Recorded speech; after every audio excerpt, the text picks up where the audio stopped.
There we go. All right.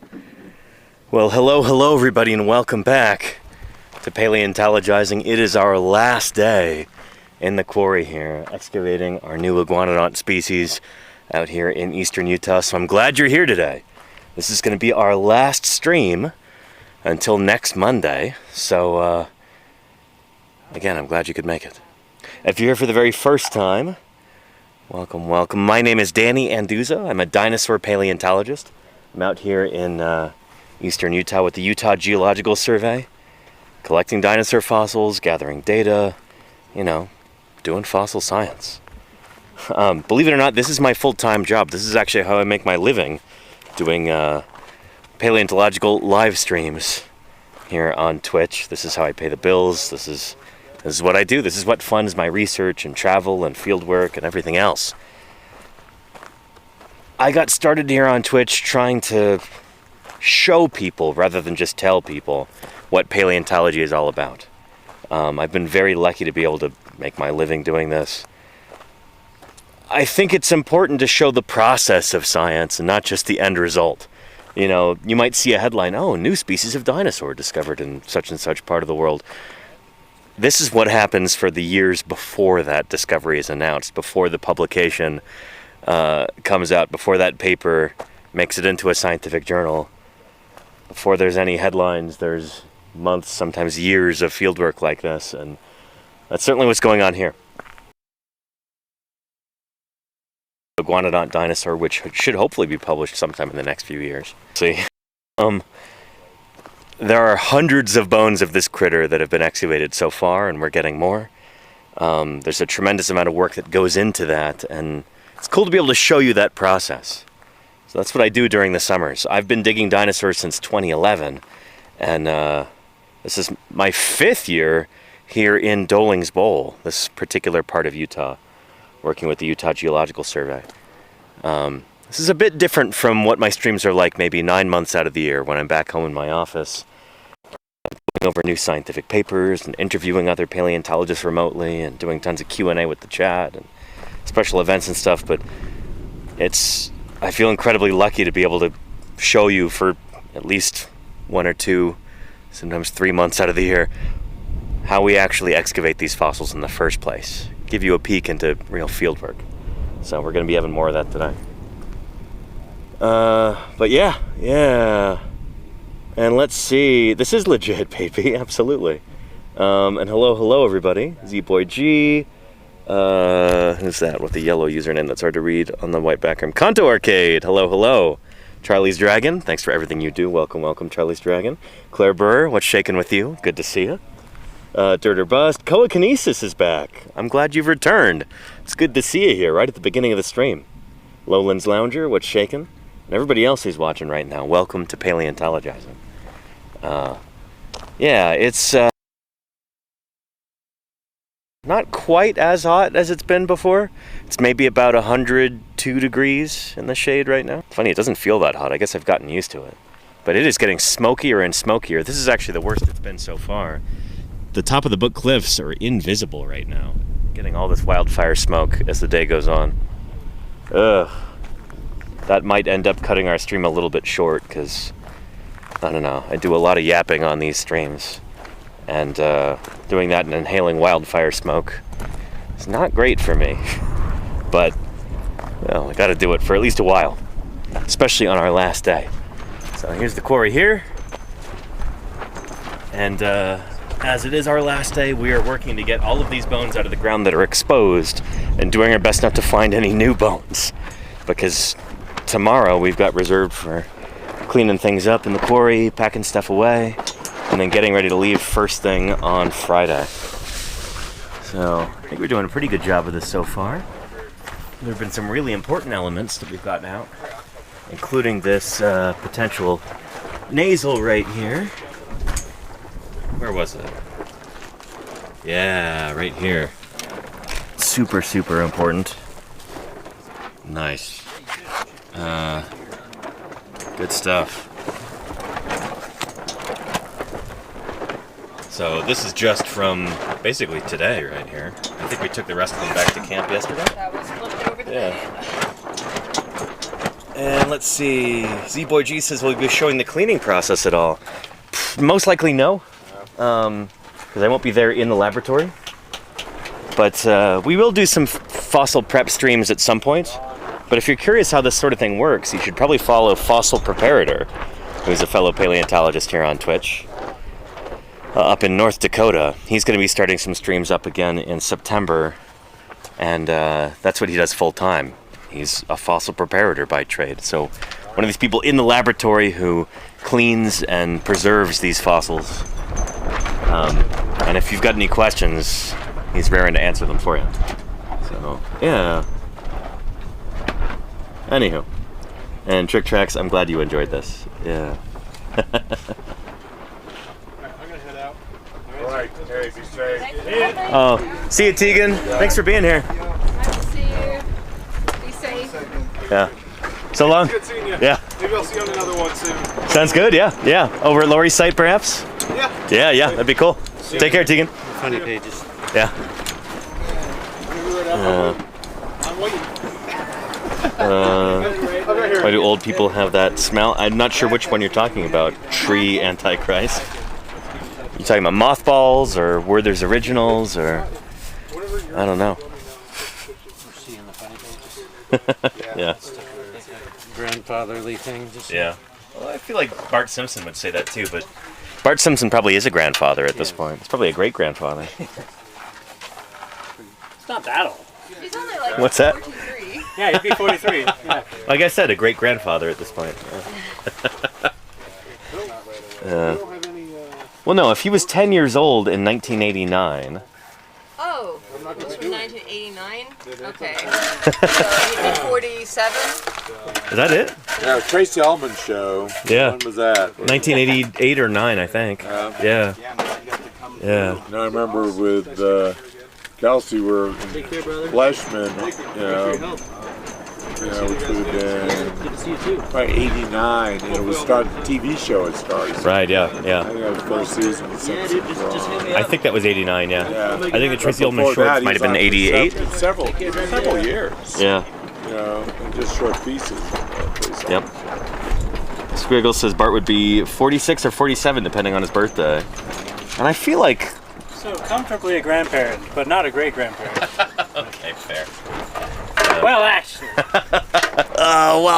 Yeah, but it takes longer to grow a chin. That's true. Yeah. Chinless race, they make mature quicker. There you go. Yeah. Yeah. Ooh. What number are we up to, Don? Oh, you're doing other stuff. I won't distract you. I'm going to be putting in 819. 819. Wow. That's 819 bones just from today. Can you believe that? Holy cow. We've been working fast. Now, this has been multiple years here. Oh, Ken, you have or had... Oh, yeah, you have. Don't freak out. A really cool bug on the brim of your hat if you look up to the right. Holy shit. Yeah, a cool robber fly that Ken's got there. Look at that. Oh, beautiful. Yeah, you patrol those skies. You get those biting insects. Very nice. Here, take a look at her. No. Pretty cool, right? Mm-hmm. Yeah. Neat. Going to pounce on somebody, but not one of us. Yeah. Robber flies are our friends here. Little flies down in Vancouver that Wow. Very placid. Yeah. Just hanging out. Nice. Luna Path says there's a lot of robber flies out there. I mean, I don't know how many there actually are. We may have seen the same one. I saw one in town. Yeah, but that's good to hear. Go up to those flies, yeah. get out here. Yeah, nice. They're major octopodal, predators. Yeah. And yes, the Acylidae. Thank you, Claire. Pretty neat. Pete B got to spot a robber fly last night in the Pacific Northwest. Very cool. Yeah, they're wide ranging. It was cool. I logged one in Michigan just a few weeks ago, right next to the lake, and then we had the same exact species out here, the sand hammertail, out here in Utah. And I'm not going through Salt Lake. I'm going to be heading out direct east from here. Yeah, through Nevada. It's pretty desolate out there, but I'm looking forward to it. Yeah. And hello to you, Zul. Here, let me answer your question. Oh, come out here. Zul wants to know, when visiting permitted sites to dig, like the current site, how likely would dig teams revisit a site, say to check other separate parts of the vast land? So, this site here, Jim and Don were working this site from about 2006 until about 2010. And then they closed it out to go work at other sites. Literally right over there and right over there. Like, you know, less than 100 meters away. Here's another site just across the way right here. I think this is Don's site, Don's place. So, Don's place is right over here, which has yielded a bunch of ankylosaur elements and probably more iguanodont stuff. There we go. So as you can tell, after a few years, you know, even a big scar on the landscape, like, not a big, slight blemish on the landscape turns into almost nothing. It's just, you know, got plants growing here. There's some Russian thistle, tumbleweed, cheatgrass. You know, it's just been reclaimed by the desert. And you see these mapping spikes that we have here, mapping nails. Those stay in the ground because sometimes we might want to go back and reopen a site. And that's exactly what we did here. So Jim's place there was worked from, again, about 2006 until about 2010. And then they moved into other areas over here. Just this year, we've reopened that site. We're finding really good stuff. And as often happens, it's within the last few days that you start finding the best stuff. It's kind of frustrating, but that's just kind of how it goes. So, yeah. We'll have to come back here next year and just keep working. Yeah.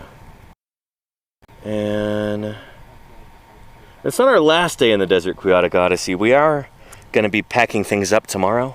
So we've got a full day where we're going to be maybe getting out the very, very, very last of the bones, but then filling the site in again, making it look all natural again to the extent that we can. And then packing up the shade tarps, all the digging equipment, organizing things, getting stuff ready to pack into the trailer. And then we'll get up early on Friday, pack everything in and leave. So tomorrow is just a takedown day, essentially. Hopefully we won't have any real digging to do, but we'll see. But this will be our last stream today. And hey, Neshe, welcome. Good to have you here.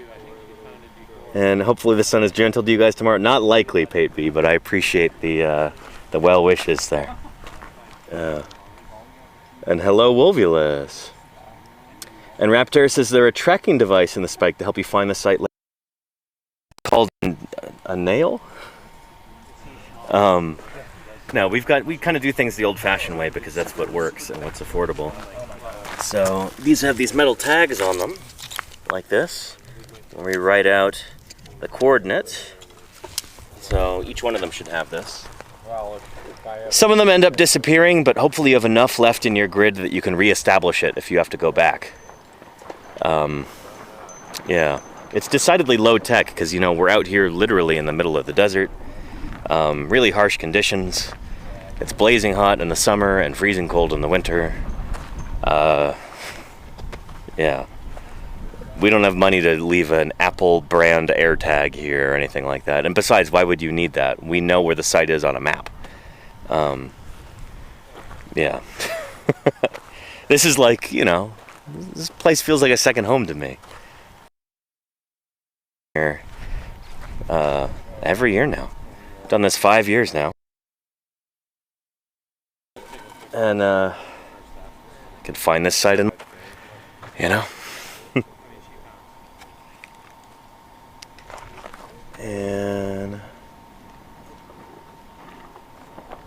And Mayor Space says, if you uncover a skull at the end of the day today, will you try to finish it tomorrow as you wrap up? That depends. If we found something truly extraordinary, like Jim was saying, like a complete ankylosaur skull, we would probably have to come back in a few weeks. Jim and Don and Ethan would come back. But yeah, we're trying not to find stuff on the last day. Again, we're just trying to wrap up the last of our things and get those out of the ground. That is task number 1 for today. Get these things safely out. There's just a few left, but some of the stuff we will have to leave. It's just too much work. Yeah. Bosman18 says you may need to explain a map to the younger viewers. There you go. Yeah. A map is a two-dimensional representation of cartographic space. So think of like a piece of paper. You know what that is? It's got lines drawn on it with something like ink. Ink, it's kind of like pixels, except it doesn't change. You know? And yeah, you use it to navigate. Anyhow. Or GIS. Yeah. And Chaotic Odyssey, we were just talking about this. Got a question, how often do you discover new dinosaurs these days? What's that? Yeah. This is what my... Week? What's that? You still at 1 a week? Oh, almost 1 a week, yeah. Yeah, so last year I think it was 40? I forget. This year we're on track to have, at the current rate, I think something like 49. So nearly 1 per week. Yeah. Yeah. Yeah, this is actually something I want to publish on soon. We were just discussing this in the quarry. The rate of dinosaur discovery is increasing. There's so many new dinosaurs out there to be found. That's evidenced by the fact that they keep getting found and studied, excavated, scientifically described, published, all that.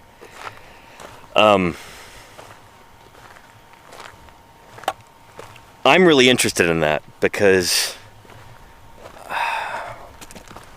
I'm really interested in like advocating for dinosaur science as a discipline and trying to document sort of larger trends about funding, trends about how many students, intelligence we have at any given time, and how does that affect the rate of discovery and the rate of like progress in our science. Something I'm very interested in. So I had a presentation about this at the Society of Vertebrate Paleontology meeting 2 years ago in Minneapolis. And I was looking at how many different dinosaurs have been officially published, new species and new genera, within the past 10 years. And if I were back home in the office, I'd show you a copy of this poster. And a little bar graph there just showing how many per year. And it was increasing right until COVID, and then it drops off, and now it's starting to come back up again. But on average, over the past year, it's about 35 new dinosaur genera and species published per year. That's not quite 1 per week. There's 52 weeks in a year. But I think it was 35.8. It's a pretty good number. Not all of those are going to be valid. Some of them turn out to just be juveniles of previously known dinosaurs, or there's some sort of a mistake somewhere. That does happen. About 36 per year, which is pretty good, you know.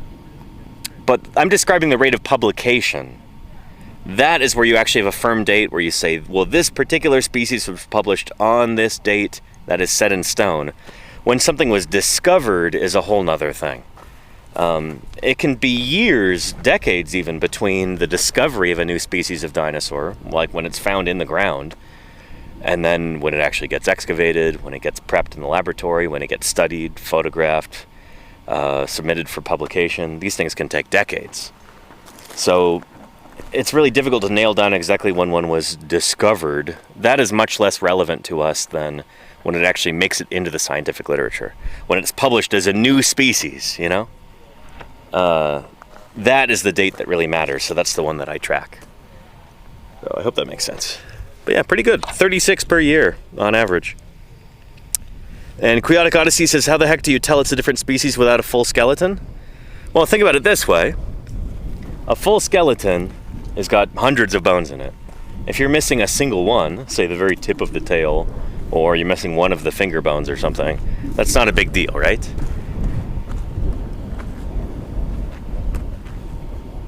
We almost never get complete skeletons. It does happen. it's not unheard of, but especially in an environment like this where things tend to disarticulate, it's tough to get anything like a complete skeleton. So what you do is you work with what you have. And then you use closely related dinosaur species to kind of fill in the blanks. And sometimes that leads to mistakes, inevitably. But we're dealing with limited information in dinosaur paleontology.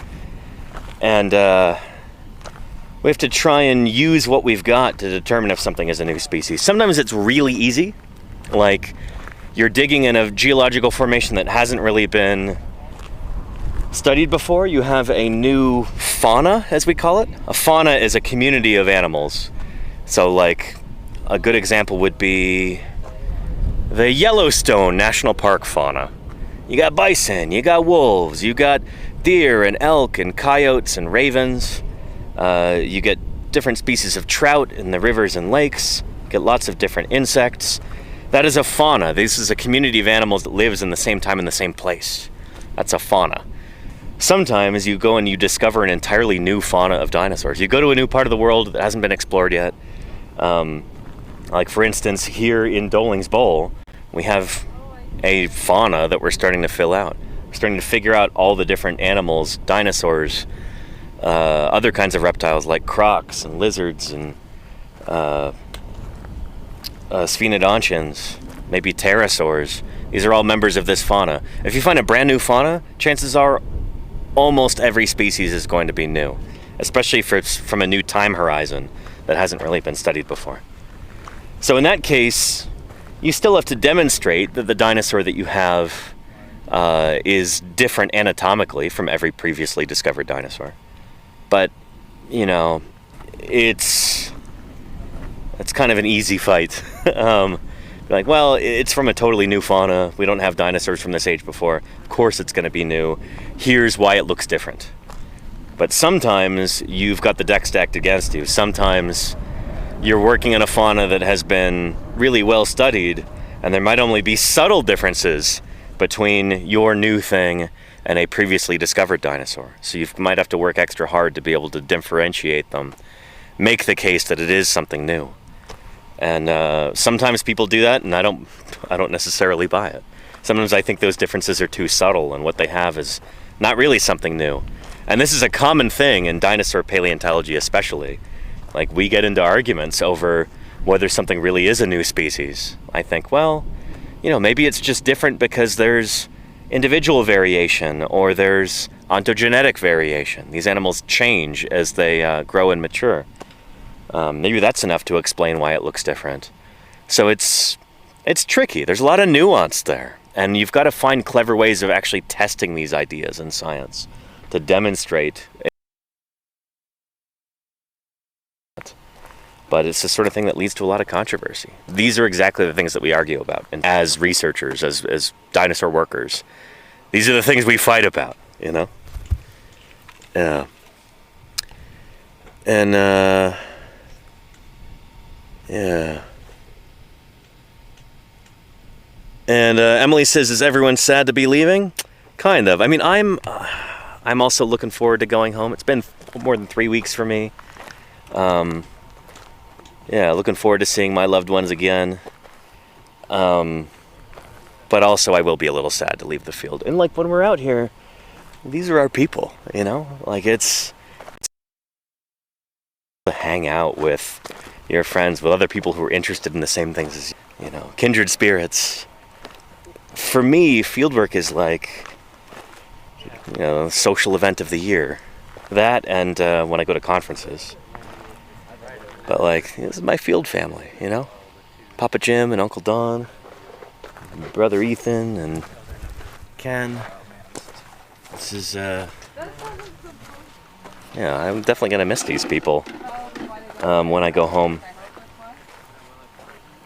So it is always a little bit sad to leave.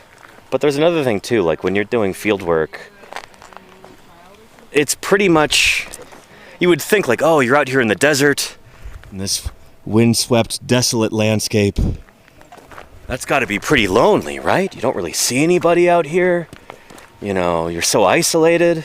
And that's not at all how it feels. Basically, from the moment I wake up in the morning and, you know, climb out of my tent I'm being social all day. It's more so than I am typically throughout the rest of the year when I'm back home. You know, I have very little solitude out here, except I guess when I'm in my tent or when I go walk to the bathroom. Once a day, every morning. You know, you're just surrounded by your crew the whole time. And you're always talking and laughing and, you know, and sometimes having like heart-to-heart conversations. There's a lot of that, you know? There's not a lot of solitude out here in the desert when you're with a good crew. And that... yeah, it's going to feel real different when I'm driving back home to California on Friday by myself out on the highway. I'm kind of looking forward to just a bit of solitude like that. But man, I'm going to miss these folks when I get home after a little while, for sure. And yeah, let's see. And Shark Geek, counting the days until the next one. There you go, Shark Geek. Yeah, fair. And you're gonna miss the karaoke. Be honest, we've not done karaoke since beginning of June in Wyoming. Jacob. We don't have karaoke out here. I didn't bring it with me. Yeah, and Chaotic Odyssey says your tent. You guys are roughing it. That's cool. Not roughing it. No, I mean that's typical. Only rarely do like paleontologists stay in hotels. I'd say. If you're going to be out here doing field work in a place like this, you're staying on site. Shoot, if we were staying in hotels, that would like quintuple the cost of being out here. We don't have that kind of budget, you know? And by the way, people provide their own tents. This is not like we don't have the budget to provide that either. You've got to show up with all your own camping equipment, all your own gear. Sometimes even a bit of your own food. And yeah, I bring my own digging tools and everything else too. So I'm walking up here so I can show you where our camp is. So go to some higher ground here.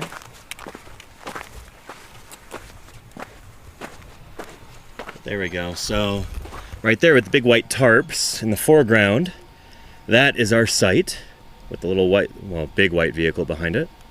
Now look up above that, you'll see in the distance, at the base of those hills, real small over there, our main camp. So those are the portable garages that we use for shelter from the sun, and sometimes a little bit of shelter from the rain too. And our camp trailer is over there. It's basically just a little supply trailer, almost like you'd put motorcycles or something into. And that has a little propane fridge in it. We also have some propane-powered grills and cooktops over there, tables, and then some plastic bins with all our food and stuff way over there. And then people's tents are scattered around here in this little valley. And yeah, so we are living out in the desert 24/7, almost 24/7, for 3 weeks when we're out here. I got here on July 14th, and we're taking off on the 7th. So that's more than 3 weeks. I think that comes out to 24 days. Yeah. It's an experience, you know? Again, I've been doing this for a long time. I thoroughly enjoy this.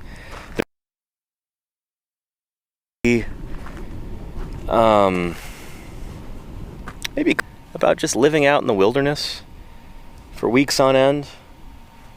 It's refreshing. You don't have to deal with stuff like, you know, all those dumb inconveniences of life back in civilization. Getting stuck in traffic, waiting at the checkout line, you know, having to deal with the, you know, petty tyrant bosses at work. All of this stuff. We just get to be out here with our people in the desert, braving the heat, excavating fossils. It's a beautiful thing. You know, I live for this. This is what I was born to do. I know some people would look at this and they go, wait, what do you mean you don't have TV and, you know, you don't have a comfortable chair to sit in, you don't have, you know, running water or flush toilets or, anything like that. And I don't know, I don't really miss it for the most part. At least not for 3 weeks. It's really nice to be able to have that kind of time away from the things of man. Not to be too lofty about it. And let's see, Emily says, do people ever just hang out in their tents to get alone time? Not often out here, because generally it's too hot to be in your tent until long after the sun goes down. So yeah, we just kind of naturally gravitate toward the shade and camp, hang out there, you know, read a book, chit chat, talk about stuff, tell stories. Yeah, other camps are different. Where I've been part of other field crews where, like, yeah, everybody goes and just hangs out in their tent for 2 hours after they get back to camp if it's not too hot. This particular crew isn't really like that. We haven't been since I started here 5 years ago. So yeah. And but Jim does have a comfy chair. That's true, Raptor. I meant like an easy chair, like a recliner or something. Yeah. And Freelancer says, I would miss having any candy I want anytime. Yeah, we definitely don't have that out here. But sometimes, like, there will be a few folks who have to run into town to get some more water or pick up some supply or something. And so some folks are really eager to go stop by the gas station and get some candy or something. But honestly, that's not something I miss at all. I don't know. I'm not a candy guy, I guess. And please tell us you guys have a portable shower. We don't, Kilroy, no. I do bathe out here every night, but that's like using wet wipes and some shower gel. Water is, I'm not going to say it's at a premium. We do get water for free, but we have to go get it, and it's a long round trip, and you have to transport it. It's kind of a pain in the butt. So we definitely are careful not to waste water, but no, we don't have a portable shower. A few folks did go into town to get showers at the local RV park, about maybe 30, 40 miles away, something like that. No, it's not that far. I'll say 25 miles away. But I haven't done that. I've not had a, you know, what they might call a Hollywood shower, you know, an actual shower with hot running water. Not had that in more than 3 weeks at this point. But I do keep clean, you know. Yeah. And just wet wipes, says Emily. Well, wet wipes and shower gel. It's a new innovation this year. Oh, I like it a lot. And it's moisturizing, too. Because, again, it's pretty dry out here. And, yeah. And Hollywood shower, that's a new term for me. Well, I think that might be like military slang. But I've heard people use it in the field before. You know, some people do bucket showers. Well, they'll take a basin and fill it with a little bit of water, and then, you know, wash their hair and their face and everything. But yeah, I don't know. The nice thing about being out here is that it is so dry, and sure, we get dusty during the day, but it's a surprisingly clean environment for how much dirt there is. So it's not that difficult to keep clean, really. And like, your sweat evaporates almost instantly out here. So it's, I don't know, as long as you've got a little bit of deodorant or antiperspirant and some wet wipes and stuff, you can stay pretty clean out here if you keep on top of it. That's what I try to do anyway. I hopefully don't look like I've had 3 weeks without a shower. You know, I'm not filthy. What do you think, Don? There's no smell-o-vision, luckily. Don is kidding. I smell fine, you know? My noses are all filled with dust. When you're dapper as Danny, 3 weeks is nothing. Thank you, Don. Yeah. And thank you, Emily. Sometimes crew members do get a little odoriferous, and you know, we try and tell them politely. Oh, I'm sorry, because we do have to, you know, work side by side all day together and, like, you know, I'm not going to say confined quarters, but right next to each other under a shade tarp. And you want to be courteous toward your crewmates, not smell bad. And Don Lloyd says, "Hi, Don. Love the name." His name's Don too. Yay. Yeah. And Greece, I do have a camp shower bag. I never bring it because it's just kind of a pain in the butt. I have no need to like have a running water shower out here. Yeah, for one thing, it uses up a lot of water, which we can't really afford to do. And but that's not a dumb question at all. I will talk about my son in just a minute. Let me get some water.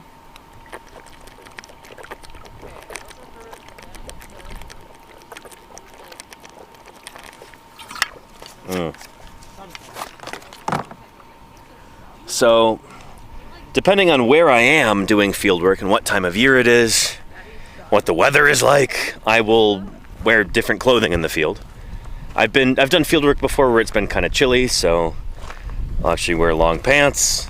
I never really do that out here because it's way too hot. I would die if I were wearing long pants here. I wear a jacket during certain times of the year if it's kind of chilly doing field work, and I'll wear different hats. So back in Wyoming, I've got a white hat. It's really durable. It, you know, protect, but that is way too warm for out here. I would not want to wear a leather hat. What's the current temperature? Let's go look. I'm gonna say it's over 100, but let's see. Where'd my thermometer go?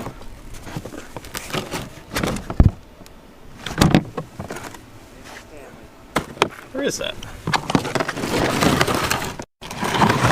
Weird. It must have. Oh, did I put it inside here? Might be in the case. Yep. 109. I think that might be because it was in the case. We'll see if it drops down. Yeah, it's over 100 degrees in the shade here. Yeah, see, it's already dropping. But anyway, the point is, it is hot. And in this kind of environment, it helps to wear some headgear that not only protects you from the sun, but also allows for some airflow. So a sun helmet like this is military surplus. I think this is US Marine standard issue for hot climates. Helmet, comma, sun rigid, comma, fiber. And there's the, whatever that number is called, procurement number. This is a really, really practical piece of headgear to have in a place like this. Because since there's that band that goes around your head, there's a layer of air separating the helmet from your head. So there's even the slightest breeze, the way that the helmet is designed, it will funnel that air over the top of your head, and it's almost like having a swamp cooler or something like that. I won't say air conditioning because I don't feel it's quite that advanced, but it helps with ventilation. Like, oh, that's really nice, that breeze right there. Yeah.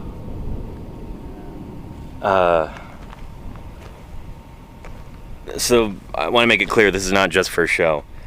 Some very practical people would wear sun helmets, such as members of the U.S. Postal Service, mail carriers in hot climates.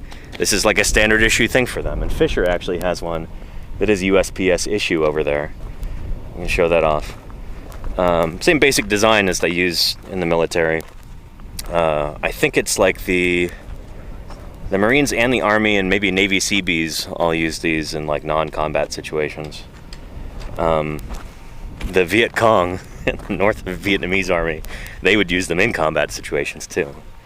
It's pretty hot there in Vietnam. Let's see. Yeah, here's Fisher's sun helmet right there. So It's a practical thing. Yeah. The exact same thing.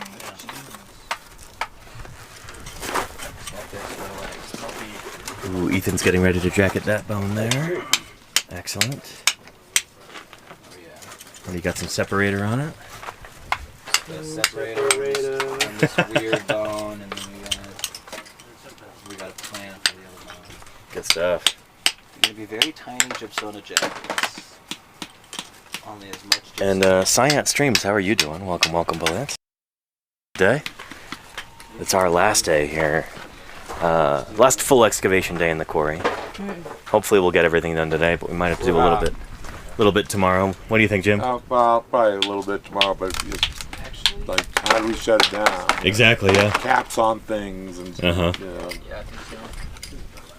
I mean, it really is. There's just so much stuff. I mean, Yep. we just Well, we found most of the good stuff in the last few days. Oh, you're good. Danny, we were Yeah. talking about the sun helmet and the Marines. And Yeah, yeah. So who wears these in the Marines? It's a ceremonial thing almost. No, Right? it's marksmanship coaches, and they're generally like kind of dirtbags that are really good at shooting. Oh, So it's kind of like a little job that they do for a while. So that's if you've ever noticed me have like a weird vibe around you and for sure you have those, it's because There's some memories that you have. yeah, A learned aversion to a sun helmet. yeah. That's funny. Yeah, but I think they still use these in like engineering situations, right? Like non-combat. If Maybe they're other like, branches, but I've never seen a Marine other than marksmanship coaches wear those. really interesting. But this is like part of the uniform for a marksmanship yeah, coach. regular camis and then that. Gotcha. Interesting. Okay. Cool. Yeah, I have no idea about Army and Navy. So. Yeah, I think the Army Corps of Engineers they'll often wear these. At least they used to a lot. That would make sense. It's just Marines are very particular about what they, you can wear this, you can wear that. Gotcha. Yeah. Yeah. And mine's getting all smudgy. Then the range coach is like the only other one in the Marine Corps that wears the drill instructor hat besides drill The instructors. Smokey the Bear hat. It's called a campaign hat. Yeah. Is the official term. Yeah. The Roy Chapman Andrews hat. Yeah. Like Smokey the Bear. Parrish used to wear one of those. Really? Ferris Jenkins did? Very commonly, yeah. That's really interesting. And I'm kind of curious to know, like, what are some signature hats that you've seen from different paleontologists over the years? So Ferris would wear a campaign hat. Because he was a Marine. Oh, interesting. Okay. What's the difference between a Marine and the Navy? And, I mean, the hats that go down, your neck. Yeah, yeah. Those things In are, the 1800s and whatnot, but when that kind of I mean, basically, fedoras, and I've always liked fedoras. Really? I've always thought they look really delicate. Like a felt hat just feels like it could get crunched. A good one, nah, I mean, but it's a cowboy hat, a good Stetson. Pacific during World War II. I've always thought that about cowboy hats too. I've seen so many of them just get run over by trucks or stomped into the ground by a horse. And then you just pull them out. I had a buddy that Right had now, Yeah. a Stetson that's like 30 years old. Really? And you beat it, and shove it into a box, and pull it up, just waiting for something bend to it up, Okay. put it down. I mean, Stetson's a pretty tough hat. Too many, maybe like cheapo straw cowboy hats. Well, straw is Just just something, real The stuff. wind was in. And of course, Bacher would buy a brand new hat and just start running over it with his truck. That's what he would. Yeah. just float around the ocean. Bob Bacher would do that. That's really funny. Give it some personality. Yeah. So like I guess the Marines. But I've seen Bacher in his, dress leathers, fringe, Western, like that lawyer that used to be from Wyoming, Bacher would dress in that uniform. That's the Smithsonian. Bookstore in Boulder with like the cowboy hat, and then he had all these boarding passes like shoved into the brim. That's funny. Yeah. Now, Jim, your field hat of choice seems to largely be a trucker hat nowadays. Yeah, Yeah. it's just keeping it on my head. We get so much wind. Yeah. I'm tired of chasing so many, hats blow off my head. Yep. One thing I will say about the UGS new hat, Yeah. at least it fits in my head, as did the old UGS hat. Yeah.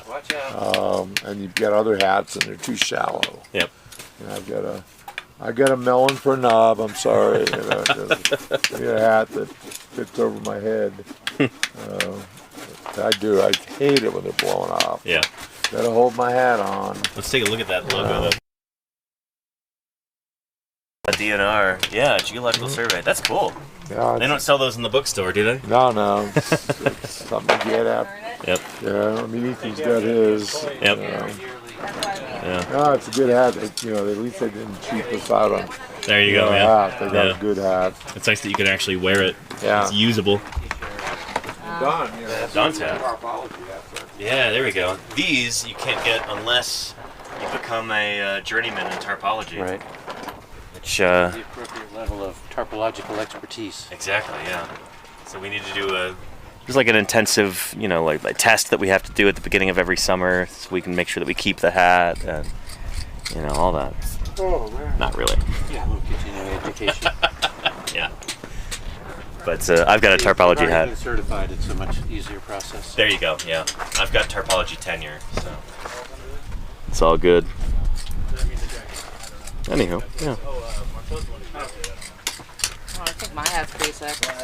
I love that hat. That is really cool. Let's take a shot of that again.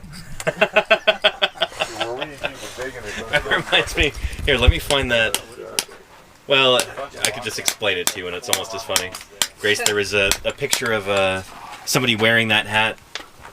It's like like when we want me, fish fear me hat. yeah, and it was a river otter wearing that hat. Oh. It was like an actual photo. Oh wow. I'll see if I can find it real quick because it was pretty amusing. I'm sure it's in my screenshot somewhere. The river otter is the #1 animal that should wear a hat like that. You take your people on a walk into the wash to see longboat site. No, that'd be too far, I think, from the Starlink. We wouldn't be able Just to. around the corner. That's probably sheltered by the bank. Yeah, we wouldn't have good enough signal there. Look at all these bones. Like, oh my goodness. More.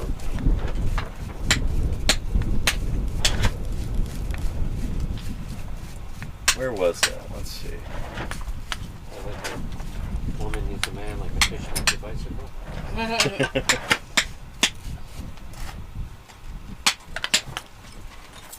I don't know if I'm gonna be able to find it. Drat. Oh, there it is. Oh, you found it? Yeah. Oh, that's so cute. There's an otter at the aquarium that's pretty inquisitive whenever something shows up at the glass. So I'm pretty sure if I brought a hat like that and just put it there, There you go. he'd Yeah. probably come up to it too. So I'll see if I can figure that out. Yeah. That's why I love going to see the otters at the zoo. Like, sometimes they're almost more excited to see you than you are to see them. They're like, "Oh, who are you? Well, let me go up to the glass. Hello." Good stuff. Yeah. Did you ever know Madeline Green?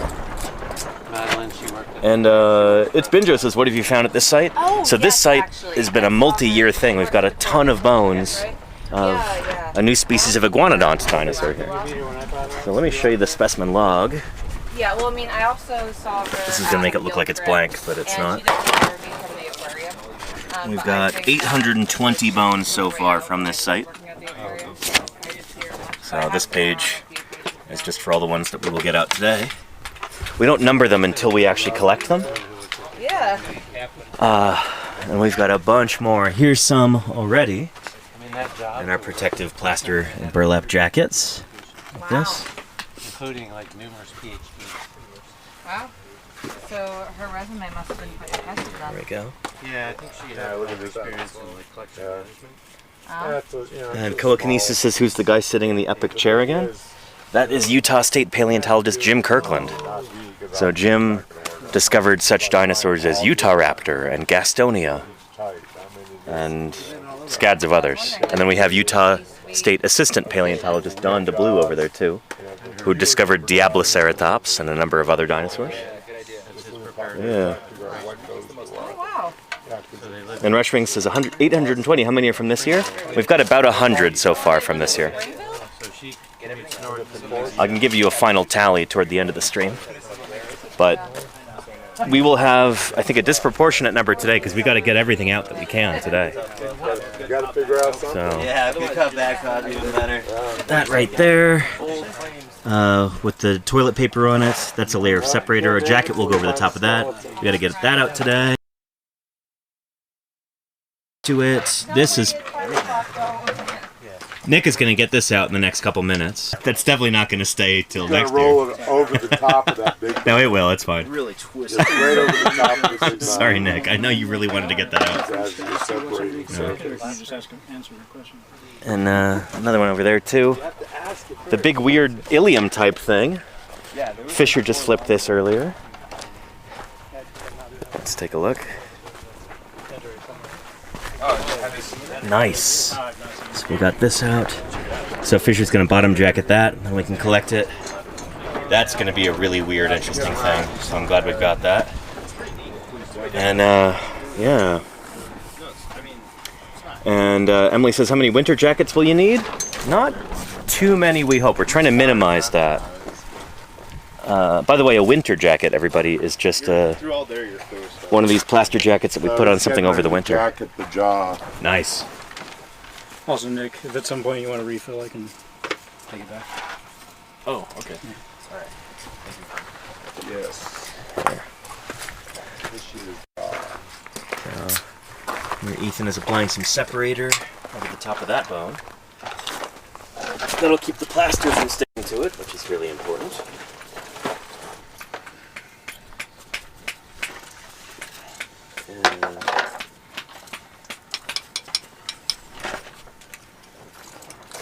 Kilnuke says, any ancient insect findings? Oh. No, not yet, I don't think. Not here. Yeah. You did get a giant water bug in Morrison a couple years ago. Yeah, that's cool. That was neat. Is that supposed to be separated? The only second insect in the Morrison. Wow, shoot. Oh, okay. We have some insect trace fossils at base camp. Oh, he's live in traces. Traces. Yeah. Marcello's all about ichnofossils. Yeah. Ick. He's into fish. He's cutting up some burlap right now to be used in that jacket. Oh yeah. Yeah. I've decided it's going to be a burlap jacket, not a Nice praise. built to last. But not now, James. That's a cool shirt, Nick. SDSU Geology? I designed this shirt. You designed that? That's right. That's so cool. Can we see the back? Yeah. Complete man. That is awesome. Holy cow. Is that Mission San Diego on top? It's one of the missionary Spanish-style buildings that are like the Gotcha. center point of our school. That's really And cool. that's the San Diego stratigraphic column. Really neat. geological Yeah, subsurface geology. Awesome. That's right. That's really neat, Nick. Holy cow. Thanks, Dan. No! I want to show you. The edges of town on the coast Nick, there it's a is root. Dinosaur, And I- Cretaceous. okay. Yeah, yeah. Sediments coming right up. Yep. Oh yeah, we have huge ammonites, Cretaceous ammonites, just sitting in the walls, in the oil and stuff. You can't get them out, There's a obviously. little but fossil they're over there. I know it's over Not That's even really cool. Yeah. yeah. And that's where Aletta Pelta was from, right? From Yep. San Diego? I worked on that. Yeah, which should have been California's state fossil, honestly. State dinosaur. For sure. Yeah, but Augustinophus, whatever, I guess. At least we have a state dinosaur. Most states don't. But anyway, let's get some more water over here. And yeah, we had a question. Who's sitting over in the chair? That's again Utah State paleontologist Jim Kirkland. Jim's been digging dinosaurs out here for I think 54 years now. He said. So yeah, but Jim's getting up there. He's gonna be retiring in the next few years. And yeah, with as crowded as the quarry is, like it's kind of a small space to have so many people. It doesn't really make a whole lot of sense for him to like, you know, get down onto the ground and dig alongside us. So Jim is there to consult and to oversee things. When we've got questions about identifying stuff, you know, Jim's right there. But yeah, it's also his name on some of the permits, along with Ethan and Don. But yeah, it's nice that Jim can still get out to the field, but he's not as spry as he once was. He'll be the first to tell you. Yeah. And Koakinesis, state paleontologist is a job. So some states will actually have a paleontologist that the state hires. They're like a state employee. And they help oversee a lot of the paleontology that goes on in that state. So part of Jim's job is to give out permits to different people if they want to dig on public land, on state land in particular. So there's state land, there's federal land, there's Forest Service land. There's a bunch of different like land ownership types for public land. For state land in particular, you need somebody to oversee things, and like in order to get permission to dig up fossils on state land, you need to have somebody who's an expert in those fossils and who can determine like, okay, are you going to mess this up, or can we trust you to actually do an excavation properly? Where are these fossils going to go? Like, are they going to go to a museum? You need somebody who knows what they're doing to be in charge of all that and to make those decisions. So that's the state paleontologist. Another part of when anybody in the state finds a fossil and they think it might be important, they can be like, hey, is this something cool? Would you want to come excavate this?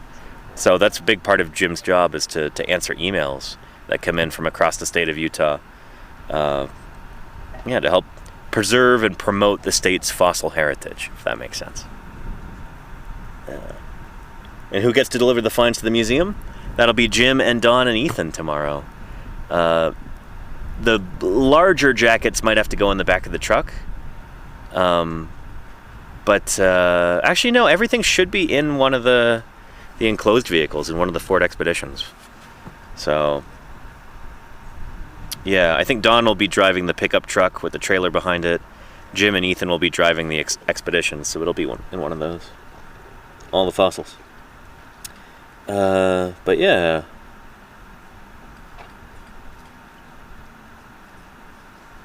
And it's called... Ford Expedition. Yeah. We have one of those right over there, parked. I'm not super impressed with those vehicles, to be honest. But the nice thing is they can carry a lot of passengers.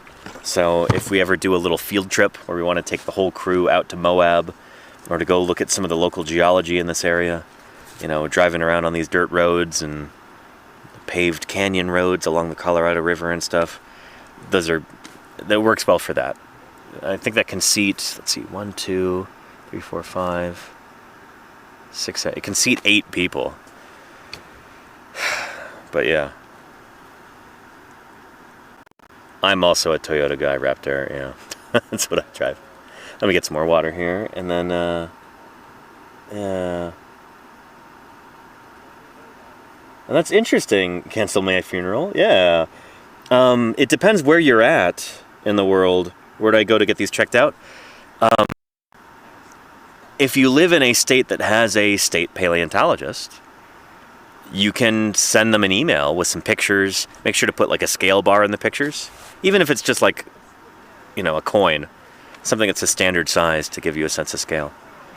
You can take pictures and send them off to a paleontologist who works for the state, or maybe if you have a local university, see if there's a paleontologist on staff there. Maybe there's a geological survey in your state you can send the pictures to.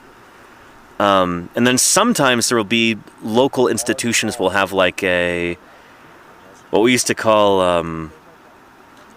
Biodiversity Roadshow.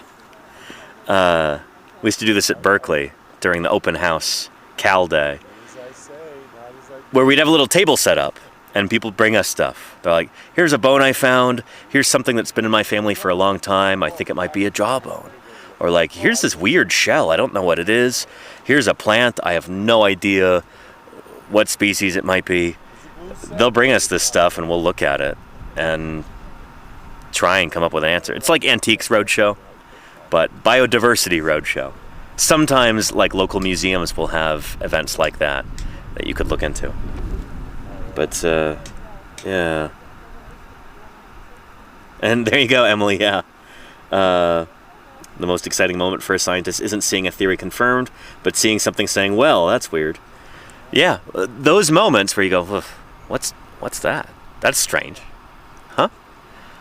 That could be a really exciting thing because it might mean you're about to make a really cool discovery. If there's something that just takes you completely by surprise, sometimes it means that you're going to learn something really cool and really new. Yeah. Anyhow. Yeah. Oh, and very cool RDA. Nice. It's nice to have things like that in close proximity to where you're at. And Telekinesis says, supposedly I have a Spinosaurid tooth. Bought it from a novelty shop. No clue how legit it is, or even if I'm allowed to have it. Technically speaking, if it is like a Spinosaur tooth from North Africa, from like Morocco, it's not really legal, but you're not going to get in trouble for it. A lot of that stuff is faked nowadays, and sometimes they'll sell mosasaur teeth as Spinosaur teeth. Yeah, but there are a lot of Spinosaur teeth in that part of the world, and they do make their way onto the black market, and then make their way into rock shops around the world. So that is a thing. Yeah. Let's get some more water. Like I said I was going to do.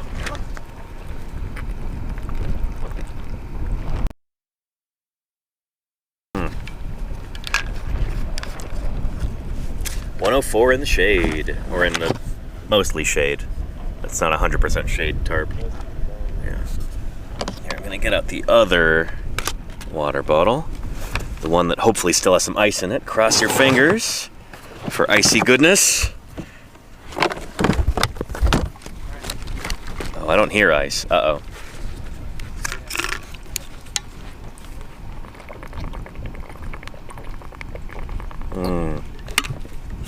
It is still delightfully cool, though. I like it.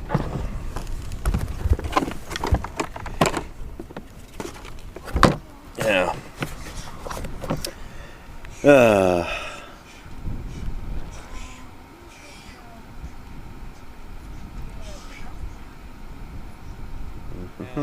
And Telekinesis is perhaps will make use of my provincial paleontologist email. I'm sure Alberta has one.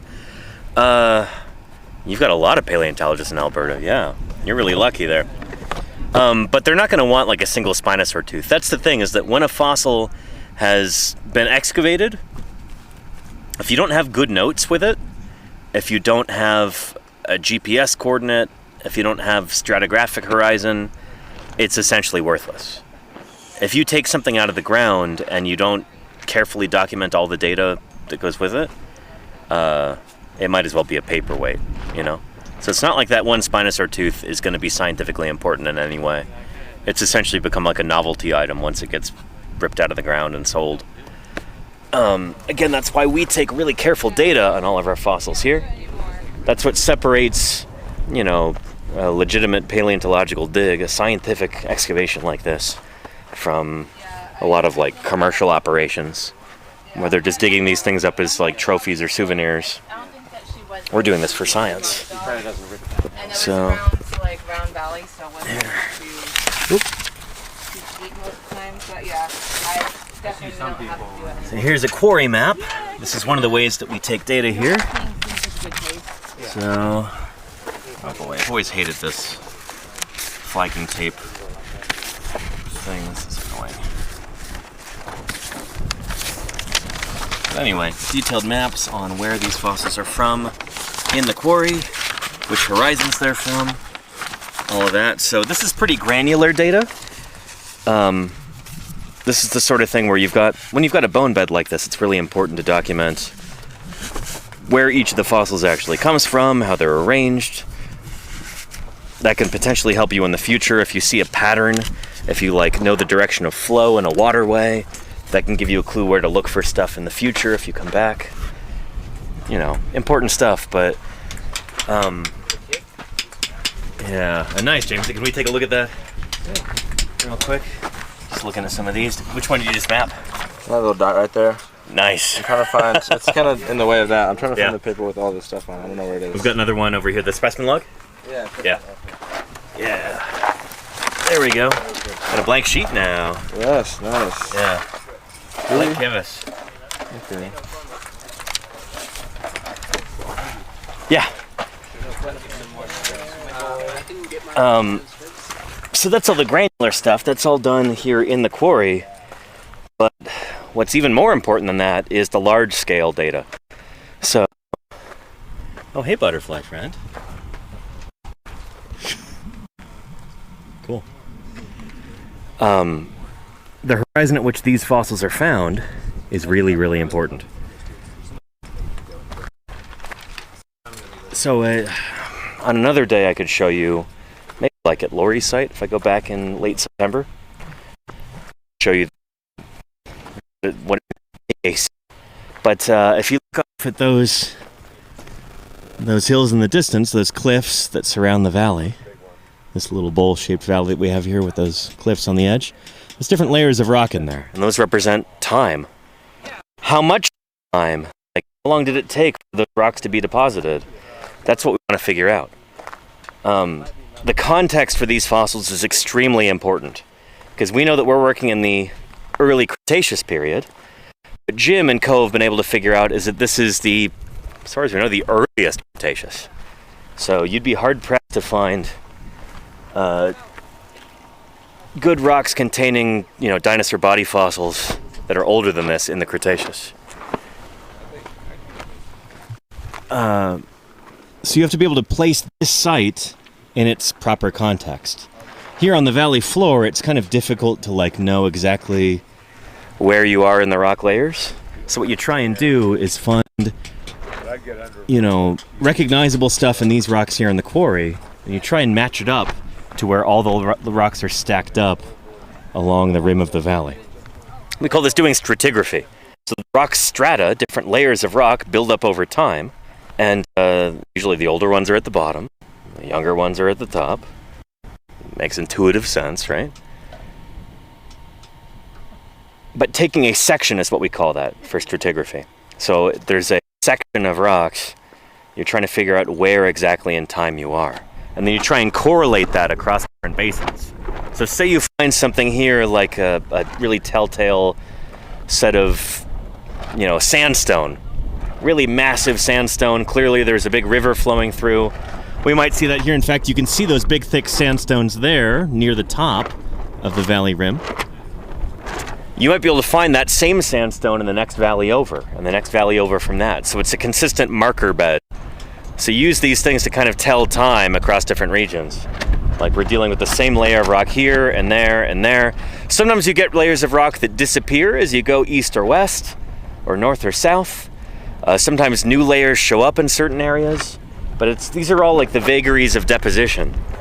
You have rocks that are being laid down by rivers and lakes and streams and floodplains and swamps and soils. Those are going to vary from place to place because those geographic features vary from place to place. But it's important to find those consistent marker beds that extend across a whole region so you can use those as kind of landmarks in your geological time travel, if that makes any sense at all. But yeah. And it was Diabloceratops coakinesis, yeah. Don discovered Diablo. Yeah. If Don weren't busy right now, I'd ask him about it. Yeah. Right now, Jameson's got... You gonna label that one? What? Gonna label that? Yeah, I forgot to. Okay, yeah. I flipped an hour. Yeah. So nice. So Jameson's gonna be labeling that, putting all their pertinent info on it. And Yes. yeah. Always make sure to label these specimens as best we can so that things don't get lost.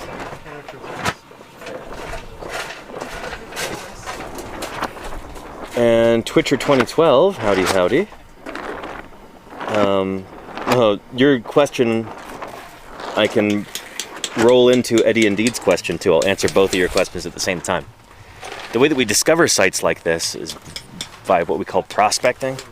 So you walk along, you find bits of bone that are eroding out of a hillside or out of the valley floor, and then hopefully there's more there. You dig in, and sometimes it turns into a big important site. You can't use things like LiDAR or ground-penetrating radar or things like that to find sites in the first place because they just don't work, When you're prospecting, you're walking along and you're picking stuff up. Is this bone? Let's see, turn it over in your hands. Maybe you break off a piece, look at the interior structure, you feel the weight in your hand. These are all things you have to do as like a human person. It's on the ground, picking stuff up and actually look. This is not the sort of task that you could automate away with, you know, a LiDAR scanner or something like that, because when these bones are out on the surface, they often erode into a million little pieces like this.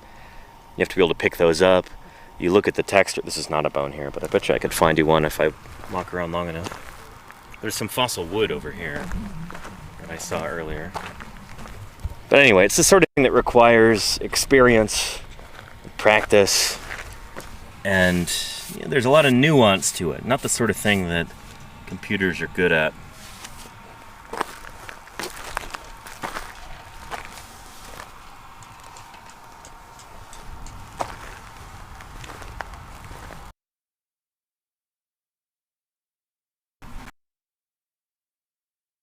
So I know, especially on people want to hear. They want to hear there's some sort of magic, expensive scanning device that you can and it'll tell you exactly. We do things the old-fashioned way because that's the only way that works. Here we go. There is some like agatized fossil wood right there, silicified. You can kind of see the woody structure, but it's mostly been obliterated by mineralization. I'll find you another piece that might actually look like wood. But that's how these things go. We still find dinosaurs the same way that folks did in the 1870s out here in the West, via prospecting. Some things have changed, you know. We have internal combustion engines. It's a bit easier to get out here with a modern pickup truck than it is with, like, I don't know, a wagon team or something like that. Or just a pony. Especially since in a modern pick-em-up truck usually have things like air conditioning, which make it a lot more comfortable to travel in the desert. We also have easier ways to carry water. We have things like GPS, or we can mark where we've been on a map and then share those coordinates with other people easily. We have digital photography. We have cell phones we can communicate with. We even have satellite internet now. Broadcasting to you right now. But in fossil excavation and fossil discovery is done the old-fashioned way, with little hand tools, slowly chipping away rock and uncovering the bones, trenching around them, pedestaling them, applying plaster and burlap to them to make our fossil jackets. This is stuff that would be recognizable to people like, you know, Othniel Charles Marsh and Edward Drinker Cope of Bone Wars fame. Those guys sent crews all over the American West to find dinosaurs and ancient mammals and lots of other critters. And some of the techniques that those crews pioneered, we are still using to this day. Not because we as paleontologists are at all contemptuous or suspicious of technological progress, it's just that's the best way to do things most of the time. And there have been lots of people who have tried to come up with better ways to excavate fossils, and they've never worked. You know, using plaster and burlap to make jackets, using hand tools, that's just, we do it because it works and because no one's been able to improve upon that as much as we've tried. If it ain't broke, don't fix it, you know? Usually when people try to come up with cockamamie schemes to, you know, I'm going to revolutionize the way that we dig dinosaurs, it never pans out because it just never works. You don't get good results. So anyhow. And would it be possible to see mustn't touch a dig streams in the future of paleontologizing? Dr. Tara, I would love to do that. Our crew doesn't work in the mustn't touch it member of the Cedar Mountain, but we did do a stream from there once. I think it was the year before last, or maybe it was last year. We did that stream. Jim really wanted to drive out to the mustn't touch, show everybody, here's these exposures, really important stuff, and then we did a quick stream from there. Just set up some chairs on a cliff, and then Jim could go point at the outcrop and talk about why it's so important. If you search Mustn't Touch It on the YouTube page, you'll probably find that stream. But I don't know if we'll be working there. I know the folks from North Carolina, Lindsay Zano's operation, they do a lot of work out in the Mustn't Touch It. They might even be out there right now. But yeah, they have their own kind of live stream thing going on. It's what's it called? Expedition Live, I think it's. I think they have a different focus from what I do. They're not really trying to like broadcast this to the world. They have like little check-ins with people back home at their museum. So they'll have folks sit down in an auditorium and they can see the crew on camera for, I think they do it for about an hour every few weeks or something in the summers. It's very different from what I do. Anyway, they have their own kind of live streaming thing. I don't know if they would want me to join them.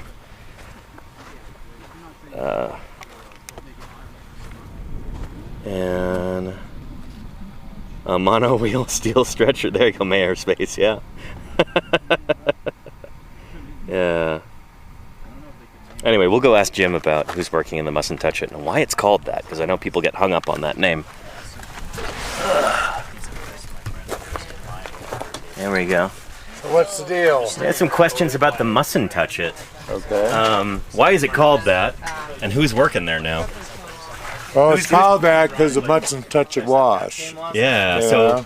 so any kind of like geological formation or a member of a formation, it's always named after a geographic place, right? Place, yeah. Yeah. So basically, somebody in the region, whatever, you know, and there's a lot of people think it is taken from mustn't touch it. So you mustn't touch it. Yeah, You and cannot do that. and just relating to the mookie, you know, it is at that wash. Huh.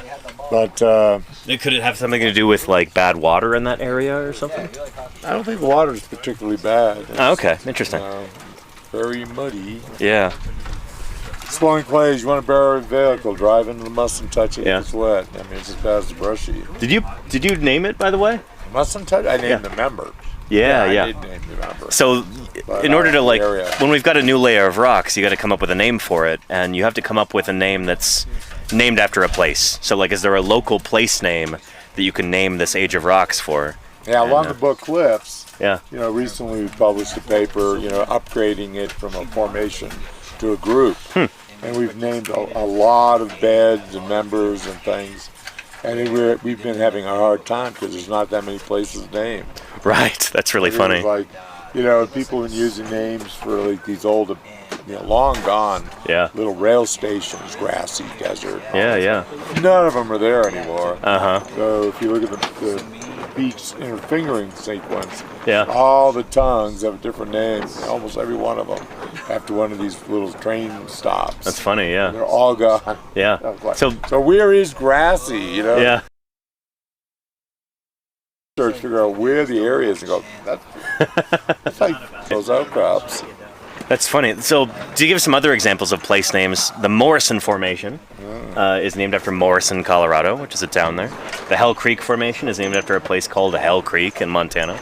So, Mustn't Touch It must have been the name of a ranch or a no, region? you mustn't touch it, Badlands, mustn't touch it, Wash. Okay, yeah. Look at topo maps, you mustn't touch it. So, those are the official geographic names on the map. Yeah, on the topo. And then Jim named the rocks after that. So, hope that makes sense. Yeah. And so, who's touching the Mustn't Touch It right now? Who's touching it right now? Lindsay Zano. I think Josh might have a site or two he's trying to get into. Okay, but Josh Lively. He's a busy guy, but Yeah. he's got some stuff that he's been shown that I know he's interested in. Yeah. I'm not sure if field museums out there anymore. They did a lot. Yeah. You know, Oklahoma did a lot. You know, we did some.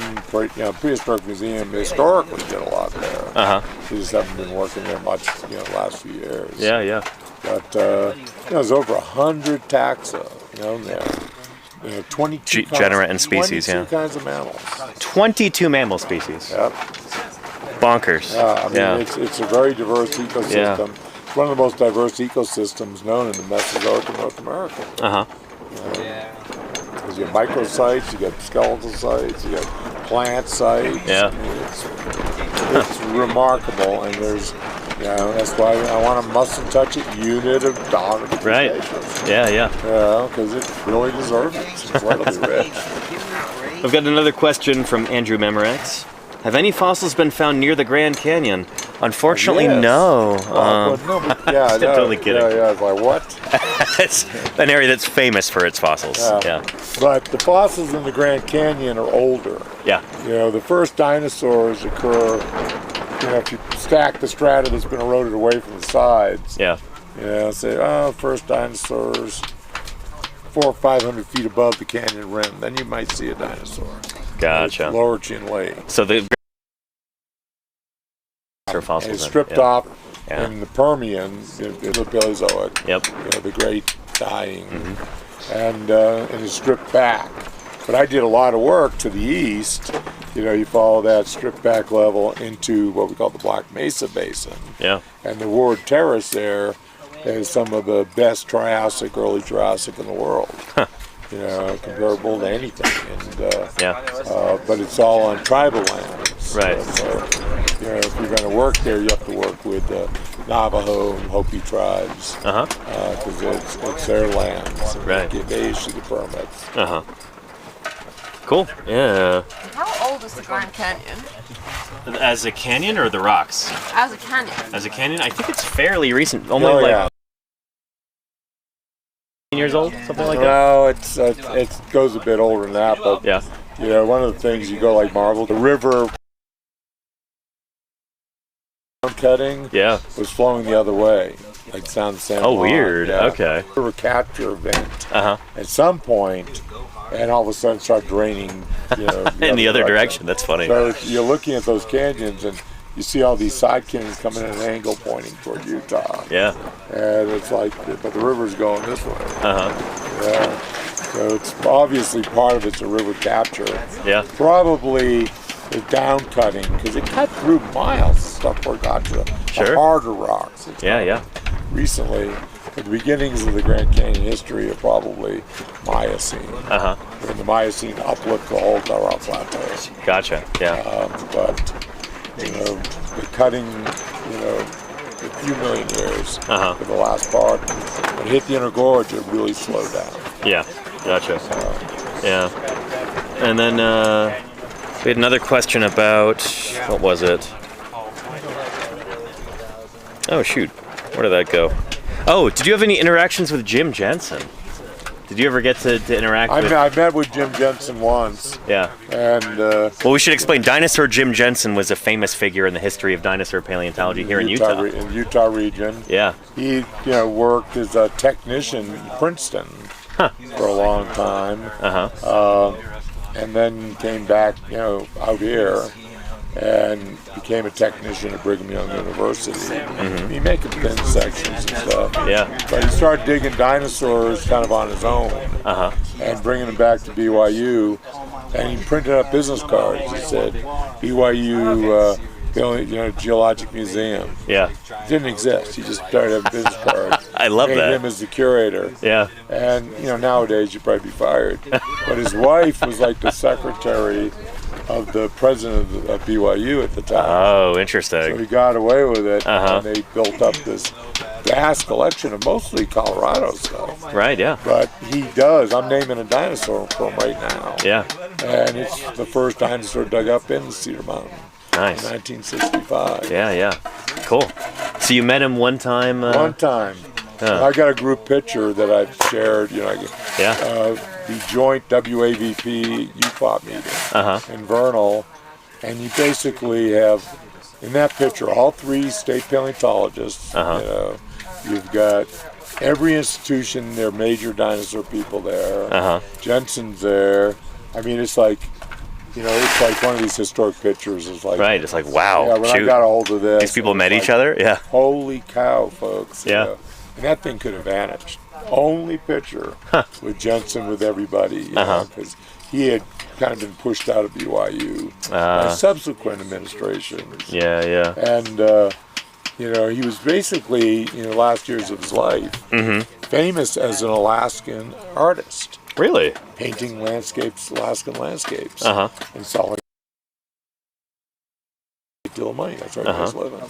That no one thinks about is post-Paleolithic era. Right, yeah.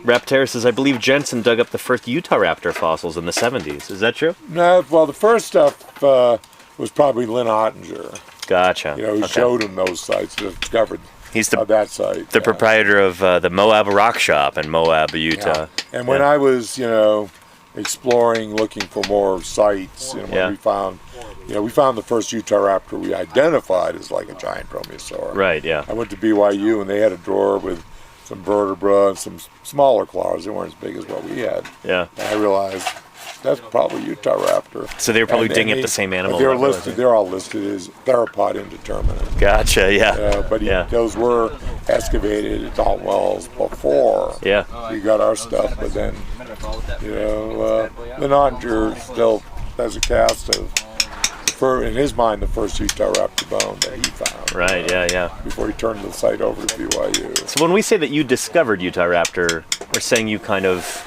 the first to recognize it as a dromaeosaur. Yeah, that there was something decent. So other people will have been picking up bones from this animal for centuries, probably. Before. Yeah, the Rabbit Valley, Grand Junction, trail through time, and I got more quarry. There's probably 20 or 30 families that claim to have discovered that site. Right. Yeah.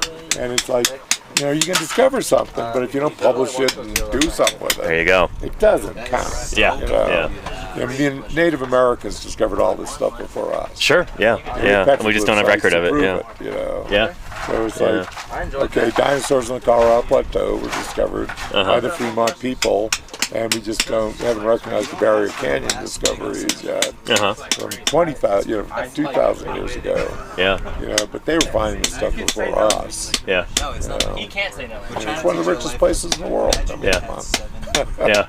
Some of these areas, if you're out, you hope your horse doesn't trip over a dinosaur bone, break a leg if you're back in the West. They're all over the place back then. But it's, we always basically look at it. If you actually know you got something significant, and report it. And Jim Jensen, the first dinosaur he dug up in Cedar Mountain was still once again discovered Lynn Ottinger. Yeah. He discovered all those sites down there. But Lynn Ottinger, used to lead tourist tours of the geology down there. Yeah. And was kind of like, classic Western character. Yeah. There's online a whole, not really an obituary, but I gave after he passed away, a spiel at UFOP. Because he really was, a guy that found stuff. Everyone thought he was evil, he sold bones and stuff, but he gave important stuff. Yeah. A lot of scientists over the years. Yep. It's like, it's not black and white sometimes, folks. Yeah. Well said, Jim. Yeah. Cool. I want to go get some more water. Do you need any more water or anything, Jim? I've got a cooler. Okay, cool. I need to crack another one. Yeah. No, this air is just... Yeah, with the smoke, it's really drying me out, too. Yeah, I know. The smoke's been getting worse all day. Yep. You can't even see the book cliffs now. Barely. Yeah. They were nice a few hours ago. Oh, yeah. This morning it was nice and clear. But I guess those winds pick up during the day and just, oof. Yeah, that fire is probably getting to about 100,000 acres. Oh, jeez. There's been more fire, more burn area this year than in history. In Utah? Yeah. Oh, man. And it's not even close to done with the fire season. Yeah, shoot. We're kind of just getting started almost. Well, hope for rain, I guess. Yeah.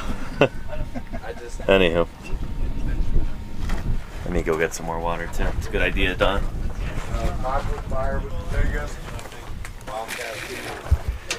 If you're just joining us, welcome to Paleontologizing.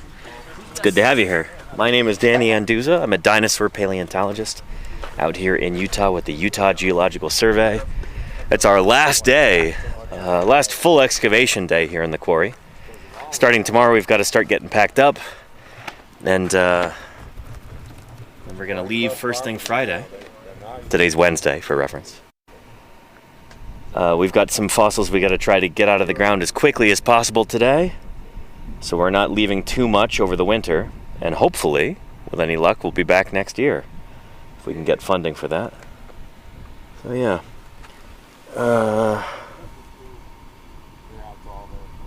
And new scientific paper about the dodo being nocturnal. Yeah, that's interesting stuff. I saw a headline about that on Blue Sky, but obviously haven't had a chance to read the paper. But yeah. Anyhow, let's get some more water.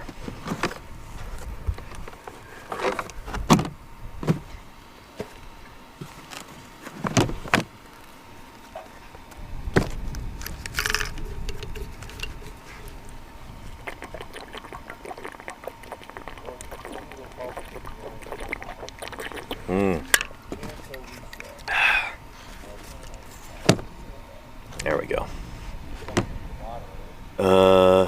Yeah. Anyway, thank you, Dr. Tara. Neat stuff. Excited to read that. Raptor says it's my favorite Gatorade flavor. I don't drink the sugary stuff anymore. Just not good for you. So I don't know. If I'm gonna drink a sports drink, I prefer to just get like the powder and then mix it with water. It's a lot cheaper. I don't really try and avoid that whenever I can. It's just not worth it. I don't know. Other people think it's real convenient. I just feel really scummy, like buying a single-use plastic bottle, because you know you can't recycle those anymore. They basically just get thrown into a landfill or into an incineration plant at this point. Plastic recycling is nearly non-existent in this country. That said, if I'm offered one and it's impolite to say no, and there's an assortment of flavors, I like the cucumber lime. It's really refreshing. But yeah, I don't know. I'm a big fan of just cold water. And yeah, Lenina, I agree. I'm glad you have same verdict. Cucumber lime is good.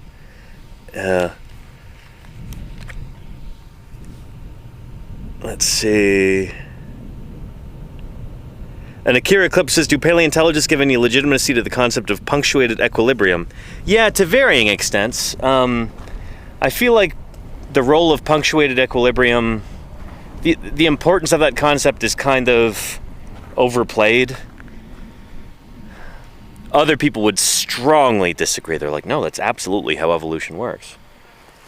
But, I don't know. I'm kind of the opinion that punk-eek is maybe overstated in its importance, and it's the result of incomplete fossil record or incomplete sampling of the fossil record in many cases.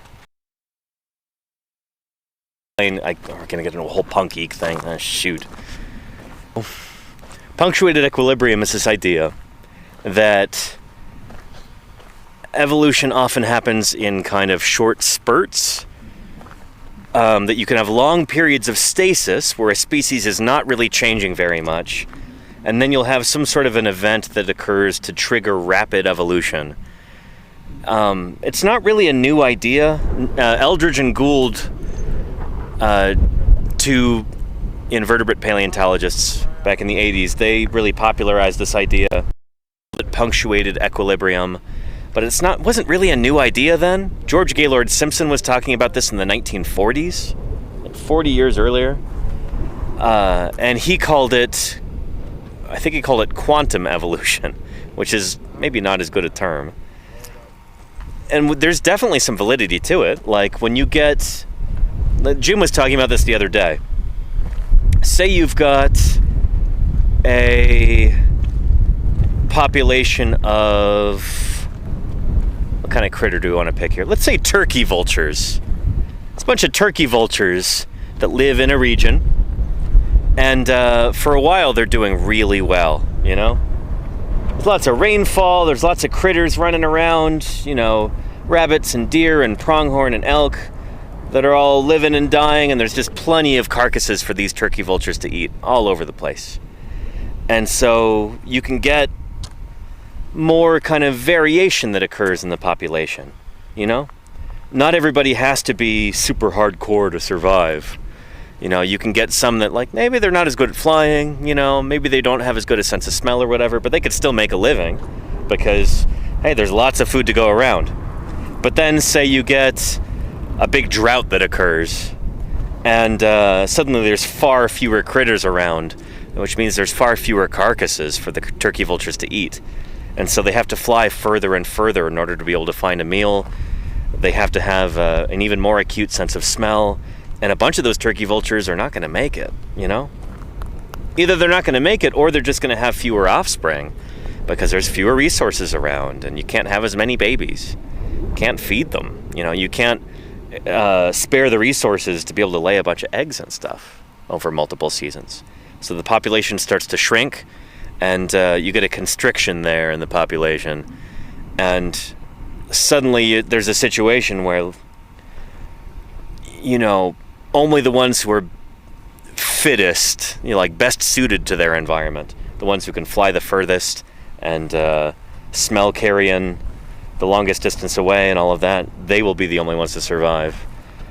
And then from that smaller population, when times are good again, there'll be more and more of them, and they'll all be carrying those traits. That has a lot to do with, like, punctuated equilibrium, where, like, for a long time you might not have very much change, but, like, something, population numbers drop, and then those lucky survivors, I guess, their genes spread afterward. We can see this in the modern day, and we know that that's true, but there are some people who I think take punctuated equilibrium a bit far, where they say, well, you know, there's complete stasis until you get changes that occur where a species splits into two, and that's the only time that evolution is really occurring. You know, you've just got long periods of stasis, and then bam, suddenly that equilibrium is punctuated by a speciation event. And so it's like evolution only occurs when you have splitting events. Form. And I don't buy that. I think anagenesis probably plays a bigger role in, especially in the evolution of dinosaurs, than a lot of people realize. But I'm getting way into the weeds here. This is not the sort of thing that's easy to explain to a lay audience, and I'm not going to dwell on it too much. But that is like a current debate right now in dinosaur paleontology between those who are more on the, like, you know, more on the cladist side of things. Oh yeah, punctuated equilibrium explains everything about evolution, and, you know, you only get changes that occur during speciation events. And those who are like, well, there's probably single lineages of dinosaurs that survive for a long time, and they're just slowly changing without splitting events. And that's still evolution, you know? Though I don't know. One of these days I want to sit down and do an interview with Denver Fowler, my old crew chief, about this. We were hanging out with him in Montana. And, yeah, Denver's got strong views on this case for the important role of anagenesis in dinosaur evolution. Anyhow. And Shaggy Rex says, Punk Geek really seems to show more of the extreme changes in the features of a population. So, I think a lot of this might be like sampling bias, like sampling artifacts. If you only have a few specimens, those changes are going to look really dramatic. But if you do a ton of field work and collect a lot of specimens, and you can start to, you know, if you have really, really consistent sampling, then sometimes you can see more gradual changes over time. At least that's the idea. I think that's probably true, but other people would disagree. And if there's any invert workers watching right now, if you're an invertebrate paleontologist watching this, you're probably clutching your head and going, why are you even talking about this with regard to dinosaurs? Dinosaurs have such small sample sizes. You should be talking about ammonites or bivalves or foraminifera or whatever. And they have a point, you know? With much better sample sizes, you can more easily tell the difference between slow gradual change and sudden stochastic change. Between anagenesis and cladogenesis and all of that. With dinosaurs, they tend to be big animals. They can take years to dig up. they tend to be fairly uncommon, at least compared to little invertebrates. So you can't get nearly as big a sample size, and it's harder to really ask these questions in a rigorous way when you've got only a handful of specimens. The people who have like hundreds or thousands of specimens, they go, why are you even bothering when you've got 2 dinosaur specimens from this species? You can't answer any questions with that. And you know what? They've got a point. But yeah, dinosaurs are not good index fossils, at least not most of the time, Neverwinter. Yeah. And Kikoshi says, has AI helped paleontology? If so, do you have any examples? I can only think of examples where it's harmed paleontology, really. No. Sometimes machine learning can be useful for things, but that's not the same as like LLMs. Like when most people say AI, they mean like generative AI, and that's mostly been just a huge boondoggle, and I don't know. Yeah, glorified autocomplete system. It's just produces slop. So yeah. Anywho.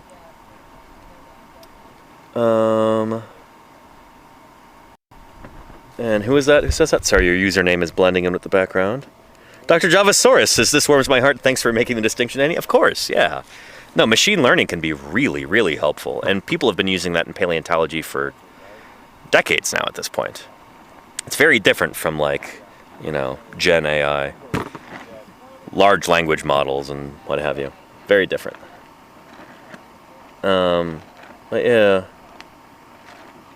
Alexander Morrison wants to know, is anybody on the crew doing any sightseeing or extra fossil scouting lately? We did have that crew, Ethan and Laura and Nick went out to go dig up a part of a sauropod about a week ago, 2 weeks ago at this point. And that was pretty cool. But I don't know if anybody's going to go see anything on their way home. I'm probably not going to be stopping at any fossil museums or sites on my way back to California. There's not a whole lot there, honestly.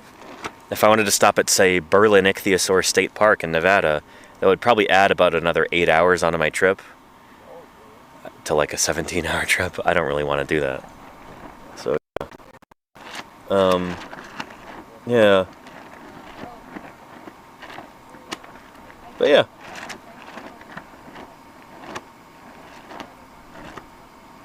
And Mayor of Space says, for some reason people are spending trillions on AI. It has become an obsession that overshadows the Pharaoh's obsession with death. I mean, yeah. I think a big part of that is like the tech industry just doesn't really have any big new ideas. So this is just the latest thing. After like crypto and then the metaverse, and this is the same thing where it's just a bubble. It's going to burst. And that's my view anyway. What do I know? I'm just a paleontologist. Yeah. Yeah.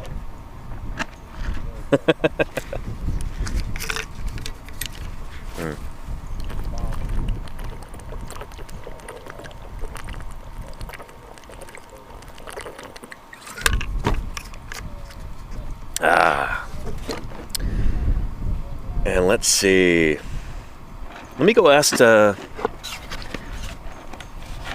some of the other folks in the quarry if they're going to see any cool stuff on the way home or not. Some folks are just going back up to Salt Lake. I wonder if they're going to be stopping in the museum in Price or not. I won't be because I'm not driving through there. But yeah. Dinosaur stuff is going to split up in three days. So one of the days will be covered up. Let's see. Oh, you know, come to think of it, Laura over here by a museum in Fruta, I think. It's generally they have a beginning day with this. Let's see. Hey, Laura, didn't you say you're heading to a museum in Colorado, Fruta, or? We had a question in the chat. Is anybody going to be visiting any fossil museums or doing anything cool like that on their way out of I bowling's full here. will be doing it, but it will be slow. So I'm gonna go to Dinosaur National Monument. Oh, cool. Nice. But that's not until the 18th, I think. Okay, nice. And I'm gonna be spending a long time in Oklahoma at the Sam Noble Museum. Nice. The Sam Noble Oklahoma Museum Uh-huh. of Natural History. Not the most catchy acronym. SNOFM. I guess so, yeah. But that's cool. You Research gonna look trip. at Mustard Touch of Herbs? Yeah. While you're there? And I'm between them, so I might stop by some more either sites or museums on the way. Nice, yeah. Yeah. Yeah. Yeah, and then Grace, you were saying you're stopping somewhere? Oh yeah, I'm most certainly going to the Prehistoric Museum in Christ. Nice, on my way yeah. back home because I haven't been able to. Every single time I'm driving by, I'm like, oh, I don't have much time, and I need to give myself at least a couple hours. But a couple hours I will have on Friday. So. There you go, nice. That'll be cool. Yeah, you go to John Wesley Powell and In Green River. and, it take less than an hour. Yeah. It's very worthwhile. Yeah, so you could easily do both. Yeah, really cool but small exhibit there. Certainly interested. Yeah. No, that's definitely worth a stop in Green River. If I thought they had good Wi-Fi there, I'd think about doing a stream from the John Wesley Powell River History Museum, but I don't think they do They it. have Wi-Fi. Yeah?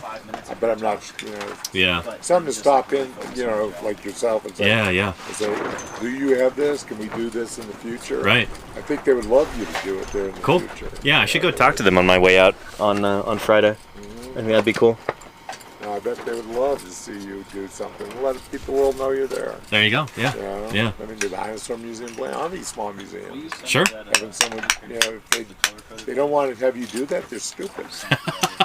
That's all I'm saying. Thank you, Jim. Yeah. It's funny. There's only one museum that I've ever gotten pushback from, like, doing a stream from there, and it happened to be a museum that I've donated tens of thousands of volunteer hours to. I won't name the museum, but Do it. goodness.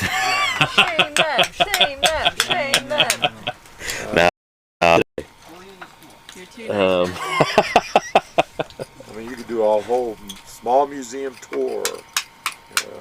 Look at these highlights. Today we're going to check out this. There you go. Do that a little Yeah. Let's look at, was it Nathothorax at Nathomortis? What's the mosasaur at bit. Not the mortis. Nathomortis. Okay, yeah. Yeah. Where's that? Green River. Yeah, in Green River at the museum there, the They John pull Wesley them out, Powell the Museum. Fossils Yeah. are at BYU, and they have the mount Yeah. in their student union, like suspended going down the stairs. Oh, that's cool. Yeah. Yeah. But it's not like an exhibit. It's Yeah, just yeah. a thing hanging on the ceiling. Uh-huh. Yeah. And but yeah, I should stop in and see if they'd let me stream from there in Green River if they have Wi-Fi. But yeah. How you doing over here, Marcello? Doing good. What you got there, Marcello? I'm trying to trench around more and more. Nice. Infinite trenching loop. Yeah. So you get to China. Yeah, it's like Yeah. Make a core sample. Just goes down yeah. 300 meters. Danny, This wall's a little close Yeah. too. where'd you say that mosasaur skeleton was? It's at the John Wesley Powell Museum in Green River. Okay, thank you. Yeah. It's cool. Not the mortis, Stadmanai. Yeah. Weird. And they Utah Ceratops there? Oh, yeah. Yeah. Yeah, They've got a few forever, dinosaurs yeah. there too, Jameson. They got It's cool. Falcarius. They got quite a few bones on loan Yeah. in the Cedar Mountain. Nice jacket over there, Fisher. Isn't it great? Yeah. Lovely. This is my aircraft carrier. Let's go send some dive bombers.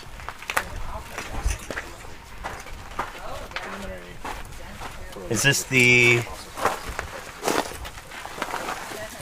Hiryu, the Shokaku, the Zuikaku, or the... I forget the fourth one. The Yamato. That was a battleship, Yeah. Fisher. Actually, My naval knowledge is not that good. yeah. What was the name of the fourth aircraft carrier that attacked Pearl Harbor? Shokaku, Zuikaku.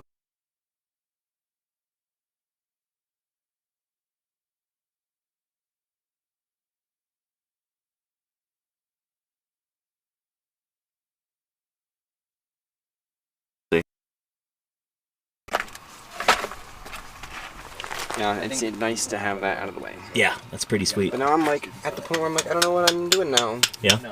It's a good feeling though. I might take this terrible rib out. We'll see. Well, I mean, they're about other stuff too. We shall see. Dino ribus. Yeah. The scary part is like running into another good thing. Yeah.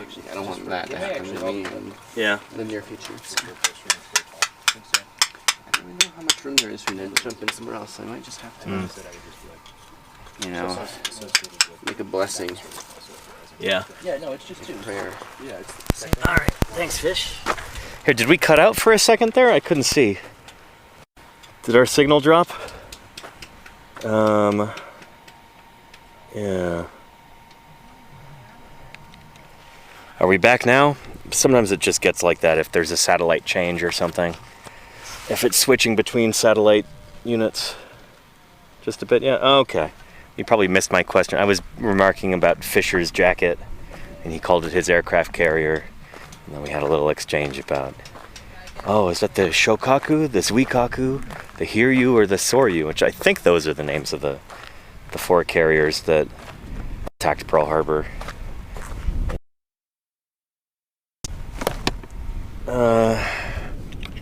Did anybody catch that?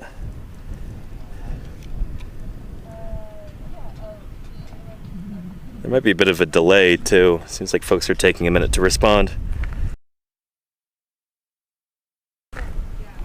Okay, people heard the aircraft carrier part, it just wasn't interesting. Okay, fair.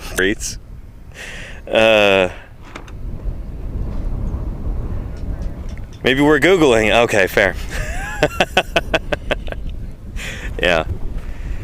Anyway, if you're just joining us, I recognize there's 400 plus people watching right now. Welcome to Paleontologizing. My name is Danny Anduza. I'm a dinosaur paleontologist. This is our final day, final full digging day. Out here in the earliest Cretaceous Cedar Mountain Formation, there's Ken waving to us. Yeah, if you've got any questions, I'm raring to answer them.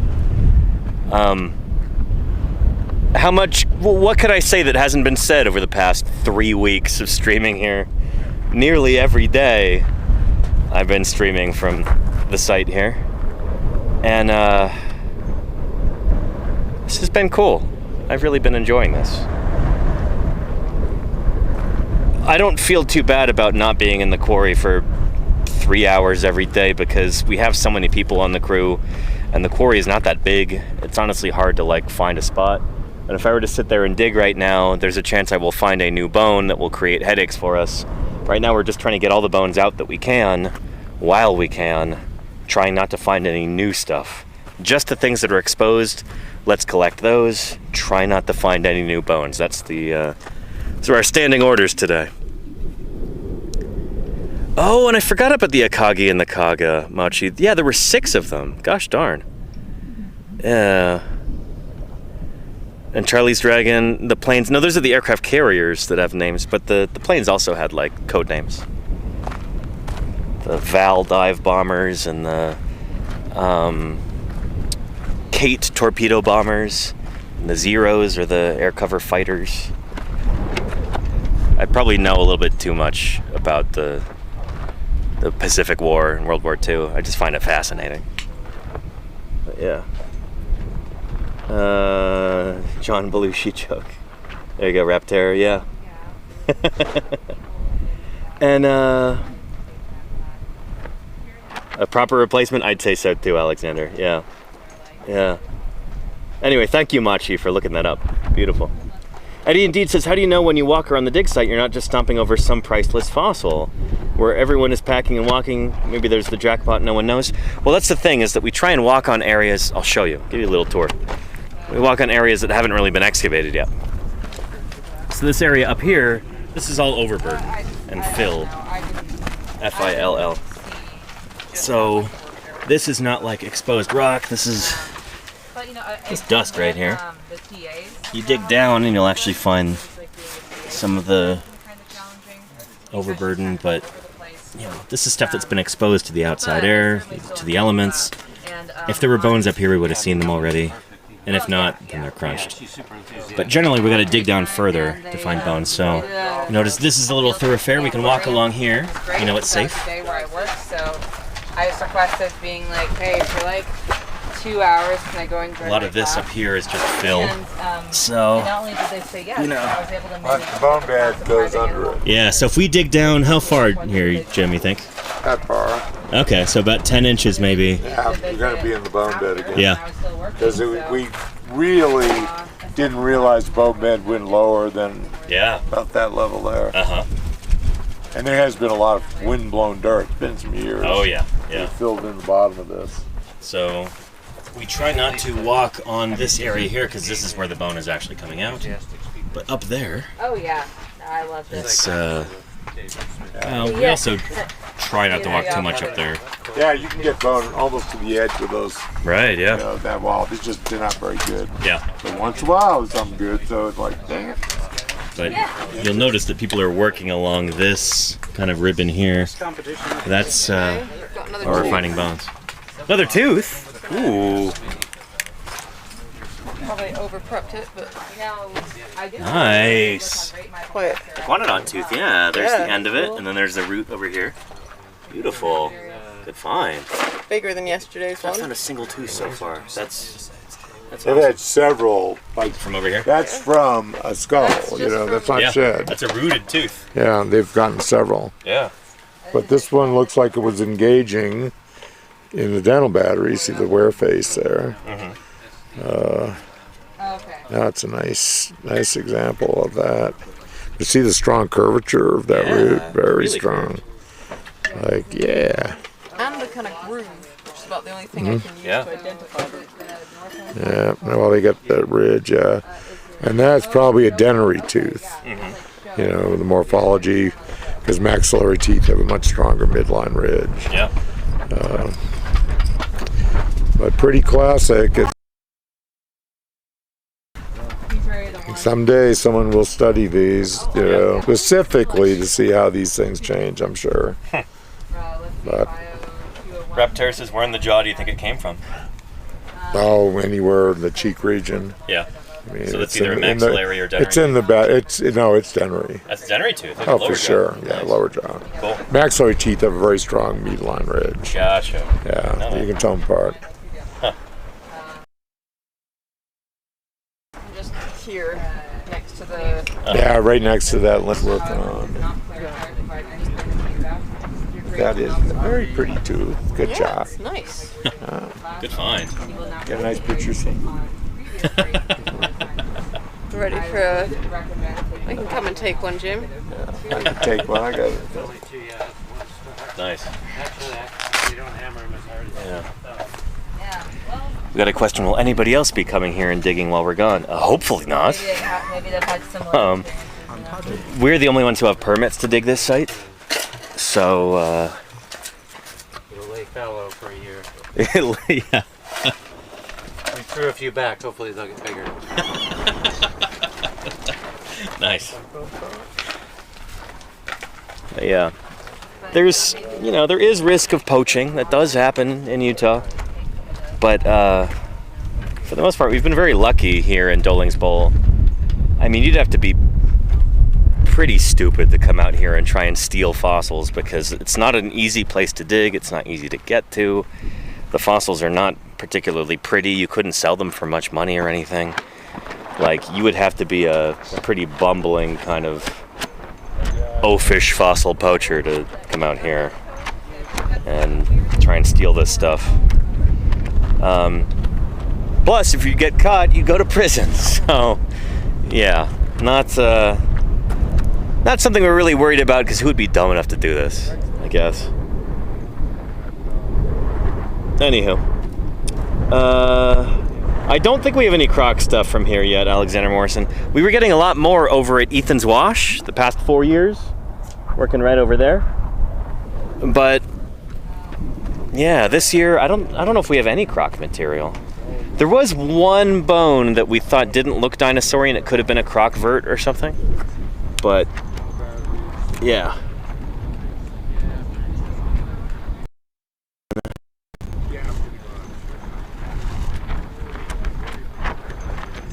Oh, and hang on a second.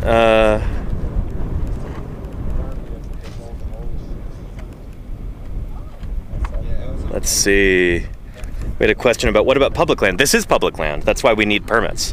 This land is Bureau of Land Management, BLM, administered federal public land. So as a group of professional paleontologists and students and volunteers, we have special permits that allow us to dig on this land. We work with the Bureau of Land Management to get those. On public land, the fossils belong to we the people. Like, they can't be owned by private interests, they can't be bought or sold. They need to go to a public institution because they're a public good. They're part of the natural history heritage of the United States and its people. And to a certain extent, they belong to the whole world. So we got to make sure that they don't disappear into private hands. All of these fossils that we're excavating here are first going back to the Utah Geological Survey in Salt Lake City, where they'll be cleaned and prepared. Rock will be chipped away, the fossils will be prepared for study. And then the forever home for every fossil that we excavate here is the Natural History Museum of Utah, which is a museum also in Salt Lake City. And there these fossils will remain in perpetuity for visitors in-house, for the public to come in and enjoy. We're hoping that once we finally get this critter published, we might have skeletal mounts of it that can be put into different museums. Hopefully the first one will be there in Salt Lake, and then maybe there will be replicas that people can have commissioned to put in museums around the world. So yeah, I hope that makes sense. Yeah. And let's see. Is the good camaraderie still holding? I think it is for the most part, Emily. Yeah. Sometimes folks get a little intense in the last few days because we got to get all these bones out of the ground ASAP. But yeah, I think so. And we had a question from Suzarkana. How different were dinosaurs that didn't live in the fern wetlands, like the quarry site was? Or most places in North America like that? No, there were all kinds of different environments at the time, just like there are today. It's not like everywhere you had a fern swamp in North America. There would have been mountains and deserts and swamps and deltas and floodplains and forests and fern prairies.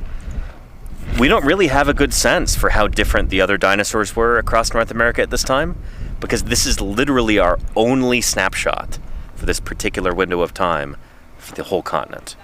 We don't know what it was like, what kinds of dinosaurs we had in other parts of North America 142 million years ago. This is the only site in North America that shows us that. This is our one little keyhole that we can peek through to figure that out.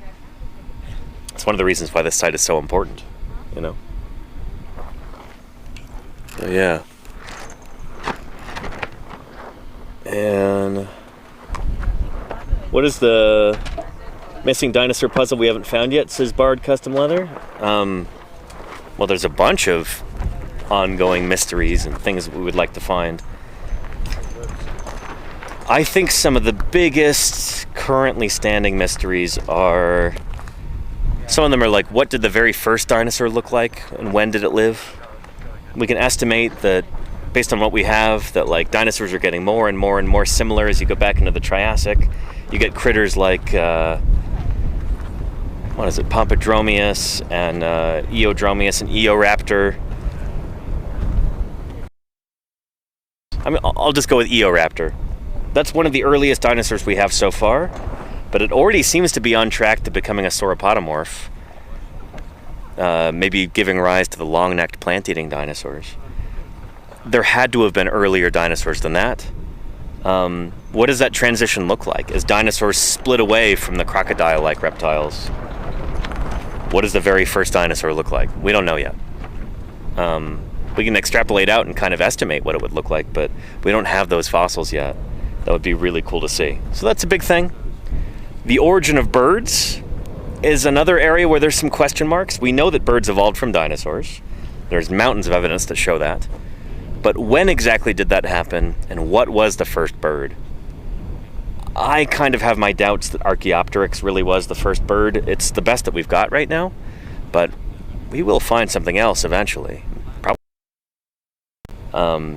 That would be really cool to have a better sense for where exactly birds come from on the dinosaur family tree. We know that birds are theropods. They're two-legged meat-eating dinosaurs. Like, pretty similar to like Velociraptor. But are the dromaeosaurs, like Velociraptor, actually the closest ones to birds? Or is it the troodontids? Or is it the therizinosaurs? Or is it what? There's stuff going on in the Middle Jurassic and we just don't have record of it yet. Like, around the time that birds first evolved, we still have... we don't have very many fossils of dinosaurs from the Middle Jurassic. So that's a big missing puzzle piece too. But conceptually speaking, if we're trying to think of like, what are some big mysteries surrounding dinosaurs in general, their biology, their evolution? There's still a lot of controversy about ontogeny. So as individual dinosaurs were growing and maturing, they hatch out of an egg, they're hatchling, they get bigger, eventually they become adults. They're changing as they do that, but how much? That is a debate that is currently raging in dinosaur paleontology, is how can you tell different growth stages of an individual dinosaur species apart from different species? When you have differences in their anatomy, is that because they're different species, or is that because they're juveniles versus adults versus That's a big thing right now. And some recent papers that have come out are kind of fueling that debate even further. So yeah, those are big things currently. And what about, did T-Rex have lips? The burning question for all of us. Exactly, Lordy, yeah. Maybe, I don't know. Lizards have lips, but birds don't. Crocs don't. I don't know. I suspect that Tyrannosaurus probably had some sort of fleshy covering over there, but we're not talking big kissy lips. Lips like a Komodo dragon has. And an Ark God wants to learn more about brachiosaurids and their evolution. It's ironic that something so famous is so rare in the fossil record. Yeah. What's wild is that like Brachiosaurus is really poorly known from the fossil record.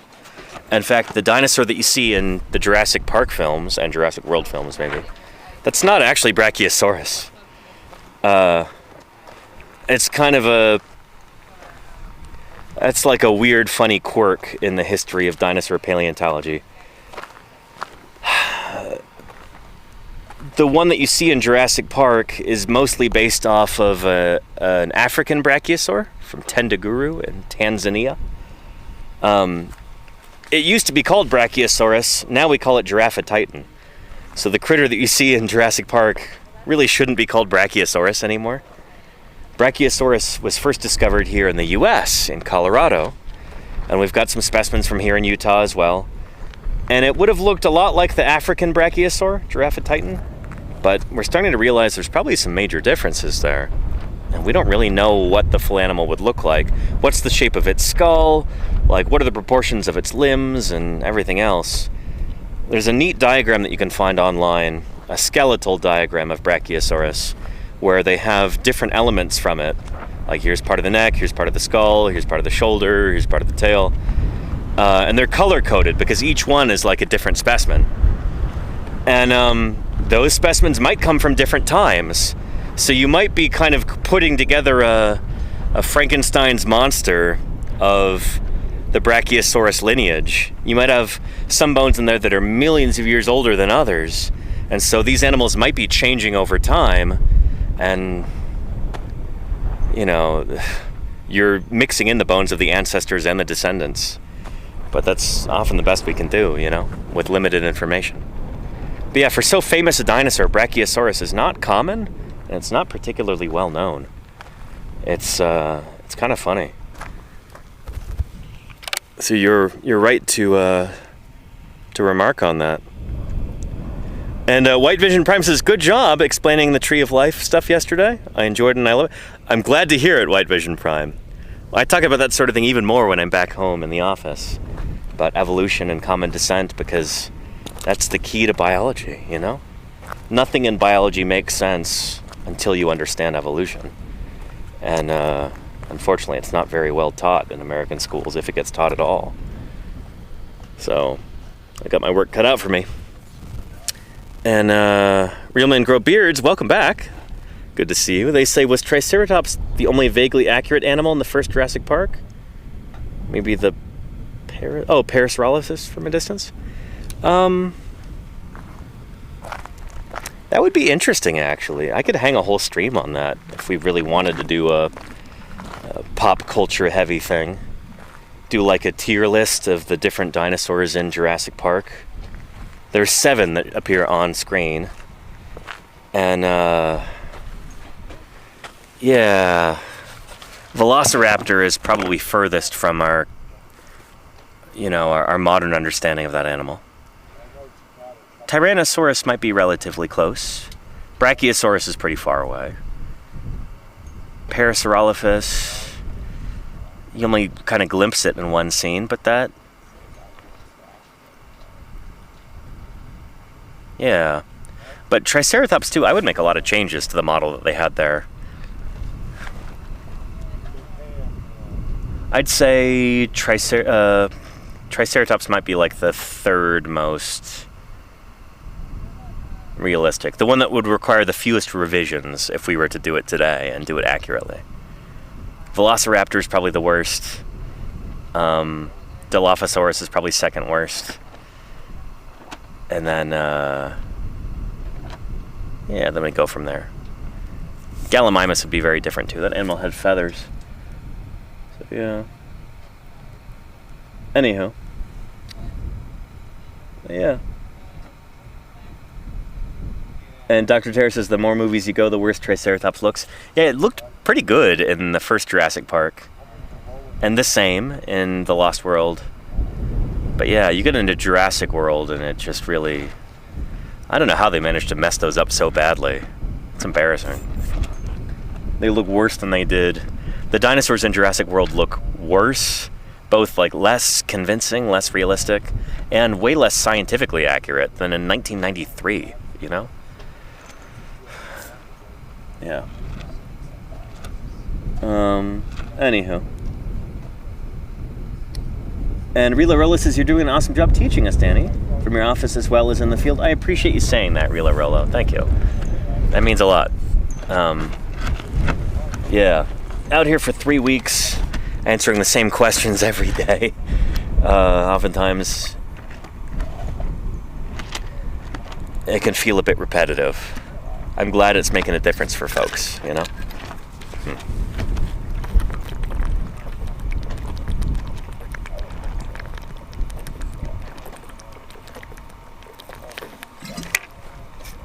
Glad people are getting something out of that.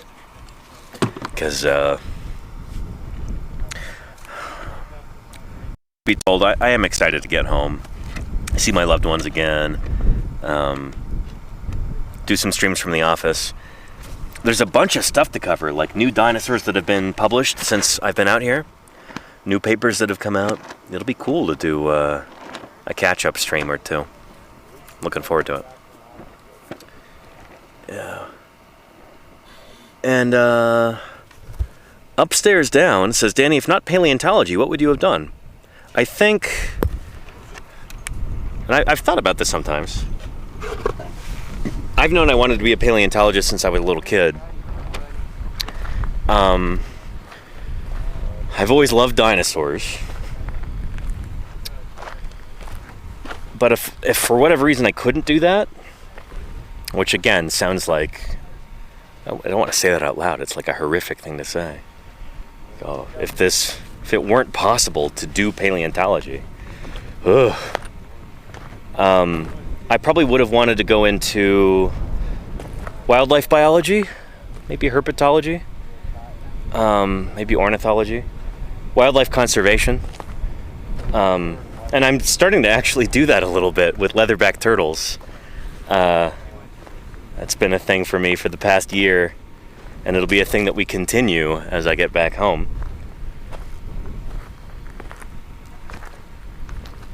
But I think the more you learn about paleontology and biology in general, the more you see the connections between these different areas. Like, paleontology is just, you know, biology plus geology.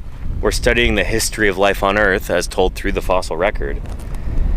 How different lineages evolve over time and how biodiversity emerges. Species thriving and then going extinct.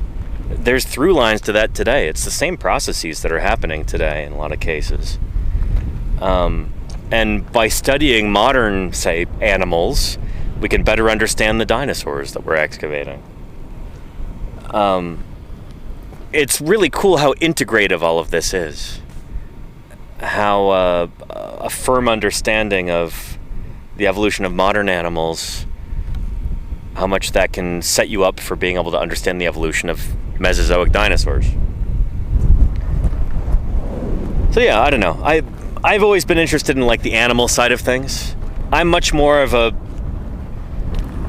you know, when paleontology is a mixture of biology and geology, I'm much more on the biology side of things. And we have other folks here in the quarry who are geologists first and foremost.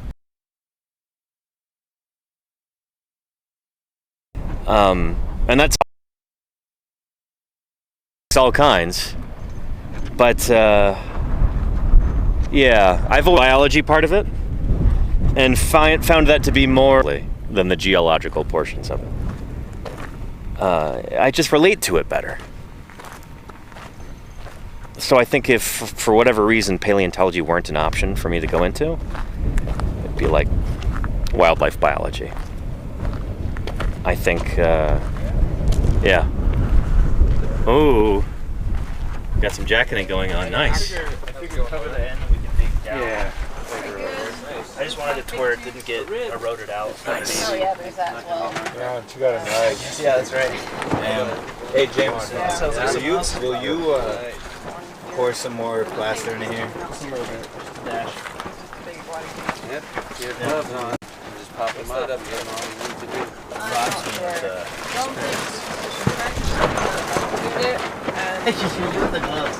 I know, the gloves is... I got Nice. So here we've got Marcello and Nick building a winter jacket. Yeah, try to get as much of that burlap. So this is the way that we protect these fossils over the winter. This has gotten way too big. We will not be able to get this out today or tomorrow. Well, we might need more. Yeah, ideally you want to put all your burlap in right away. Okay. So Don is taking pictures of this too, so that we have record of what it looks like. And next year, when we return to the site, we can reference those pictures. I think just that we can use mine. Be able to know where not to put our shovels. Do you want to get hopefully. that? It looks like you got. You need more than Get that. the. We're doing this one too. Oh, okay. Yeah. And Sim Kent, what's in the huge jacket? A bunch of bones. So this is one of those situations where Marcello and Jameson and Nick, I think, were just tons of stuff. Lying there like pickup sticks. Things were too close together to be able to take out separately around the whole thing. And now they're adding to that, turning this into a winter jacket. So the plaster and burlap cocoon, we call that a field jacket. That's how we get these things safely out of the ground. It's okay. But sometimes we don't have enough time to get them safely out of the ground. Soak them for Gotta leave them out over the winter. So they're putting that protective cocoon around it big ones. and building it in such a way that Good job, James. it'll protect it. Yeah, Don, maybe we will Over the take winter. more burlap. Soak another one, Jameson. Okay. Too many bones, a blessed curse. It's too rough. On the last day. Yeah, that's how it always works. Especially when you're like reopening an old site or a new site, like Honestly, you're just next getting year down is to the gonna good be stuff super by the time bad, it's time to leave. And then, yeah, Don was telling me about this. I'm like, I'm not finding any bones on like the first day. And then Yeah. he's like, oh, don't worry, we'll find bones like the last week. And I'll be Yep. like, no, I don't believe that. And then what happened? And then we did this. Exactly, yeah. So when you come back next year, Jameson, I don't know what to do. exactly, yeah. You'll recognize this pile of And you'll be able to bones. just dig right into this. Exactly. Yeah. I can just put tiny ones on the top if you. Yeah, I could definitely. I think this side could use some more. It needs more plaster. It's like finally. So often kicking with a in the winter way we jacket, want. right over the surface, maybe even burlap over the surface of the jacket, and that'll help disguise it so it's not in the middle of the desert where some passerby might rip it open. Take a bath in this stuff? You want to make it look as nondescript as possible. Yeah, go for it. Put it where there's lots of hair. Let's get another. Yeah, probably a bad idea. A big one or a small one? I'll say big one because I kind of want to. I think the front needs more plaster. I don't know how White. here. Oh, and our one big one like that. Jim, our local pseudosuchian enthusiast wants you to know that it is World False Garial Day. Thomas Doma. Thomas Doma. Yeah. False king. Here's a big one for Fine beast. They're so cool. I kind of hate that they're called false Garials, though, when they are legitimately Garials. They're members of Gavialidae. Yeah? Yeah. Depends who you ask, though, right? Does it? The Garial problem. Oh. So in a lot of phylogenetic analysis, Yeah. Tomistoma is not a Garial, right? Yeah, yeah. Oh, I didn't know That's why it's called that. false Shoot. Garial. Oh, okay. Huh. I think some people think they actually are closely related, but I think most people think it's convergent. Yeah, I think they're more crocodilian. Really? No, I'm not a crocodile expert, but Yeah. pretty much what I've always heard. Huh. You know. News to me. We're kind Okay. of getting low. That's fine. We probably don't need any. Well, this Yeah. jacket doesn't need any more. I think we're good on black. Here you go. Plaster. Oh, there's, we're probably... Oh, you're fine. Keep going. Bigger and Okay, bigger. this is probably the last one then. Okay. Do you think I should go around this or that? Doesn't matter. Are you going to stick any raw burlap over the surface? Okay. I think we Last done. I don't know what it is. I mean, there's so many spots. All right, Jameson, just pour that on. Yeah. This is fine. Yeah, you're right. Now it's gonna be real strong. There's another strong. No, Don gave it to me. You're killing me. There's not enough left. you don't need more splooge. You'll be fine. Whatever. There was just not enough. Like, I'm just something. Someone says that jacket is huge. There's a ton of different bones in there By itself. that were too close together to get out separately. So it's just a giant jacket. Okay, here. You guys ready for this one? And that will have to That is stay the last one, Don. over the winter. Yeah, no, you don't have any more. But that one that Nick is putting on the right, they're going to get that out. We've done more than all these people combined. That is so true. I remember doing this last time. Oh.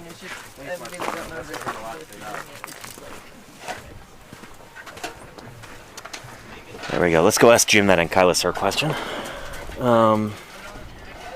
Yeah.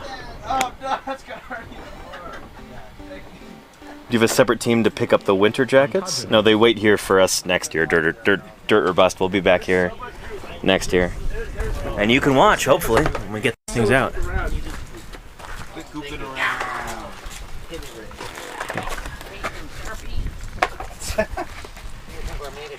Thank you, Miko the Trash Panda, for the 22 months of support. Really appreciate that. Thank you, thank you. And we stumble upon early primate or mammal bones at dinosaur sites. No, primates had not evolved at this point. This is before primates even existed. Yep. And mammals tend to be very small Pretty and much rare. At before the split between marsupial, Right. yeah, And placentals, yeah. it's pretty early on. Dr. Tara's got a question for Jim about ankylosaurs. When did Parankylosaurs split off from the rest of the other Jurassic ankylosaurs? If Dracopelta is more ankylosaur side and Mimorapelta was more nodosaur side. It may be. I mean, we need Yeah. more work, but Dracopelta does seem to be closest to Gargoylosaurus, Right. which we get both, and they have a pelvis. You know, Polycanthines and nodosaurs, including Mimorapelta, have a big, deep depression under their pelvis, under the vertebra of the sacrum, and the round state is more primitive. Okay. Gargoylosaurus has round ones, and that they also may have another sacral rib in addition. Oh, interesting. So it's a longer sacrum. Yeah. But every time we look at it, Yeah. the new specimen Yeah. seems seriously closer to Dracopelta. Yeah. Okay. And it's definitely primitive enough that it's more likely it would give rise to ankylosaurs. Yeah, yeah. These things are already too specialized. Gotcha. In another direction. And I published early on in my work that I thought polycanthines were a subset of ankylosaurs. And Ankylosaurids? Or non-nodosaurs, yeah, the split, yeah. A group at the base, because they share things like very short distal limb elements. They share the features of the scapula. There's a number of shared characters. But then, I'm starting to go back to, nope, they're not really close to. Yeah. And I brought Victoria Arboro. She was like trying to believe me and publishing that, and it's like, now I'm seeing other things. Yeah. There's a lot to learn still. Yeah, for sure. But it's a big group. There's like 80 taxa. There's 4 times as many ankylosaurs as stegosaurs. Yeah. And there's probably multiple groups. The Paris ankylosauria, Stegosaurus, is coming off. Yeah. Bove, Sclitosaurus, certainly. Right, okay. But, Dracopelta is not tied to it. I do not think Minmi and the Australian stuff is. Kumbarasaurus, you don't think that's... I don't think they're interesting. Ankylosauria. Huh. I really don't. I think they're closer to some of the things in the Glionisaurus and that stuff. Interesting, yeah. But Antarctosaurus. Yeah, from Antarctica. Is Antarctopelta, yeah. Yeah, it's close to it. But we've got a lot more. Southern Hemisphere. Thyreophorans are very roughly known. But the way they group them, I'm very hesitant. I don't see it. Cool. Yeah. Thanks, Jim. Hopefully that answers your question there, Dr. Tara. Yeah. This looks like let's see. Oh, nice, Fisher. You gotta bring it to camp. Fisher's baby. You should bring it to my vehicle. Yeah. It's over there. All right, I will. That's it. Bring it to camp. It's heavy. Oh yeah, definitely. We're gonna have to move it again here in a day. It's a Titanoboa. That's big enough to standalone. Mega Titanboa. And that's cool, Alexander Morrison. I didn't know you had a Thomastomene from Florida. That's really neat.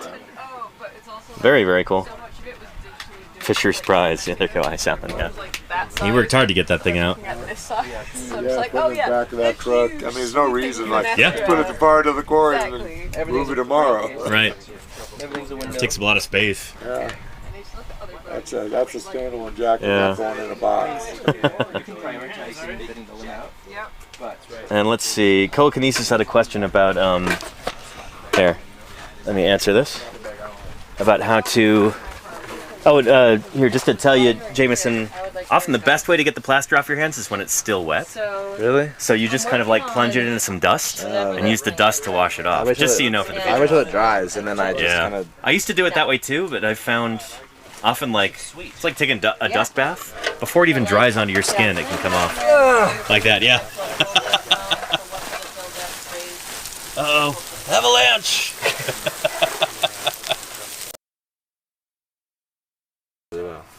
Now it's just dust on my hand. Yeah.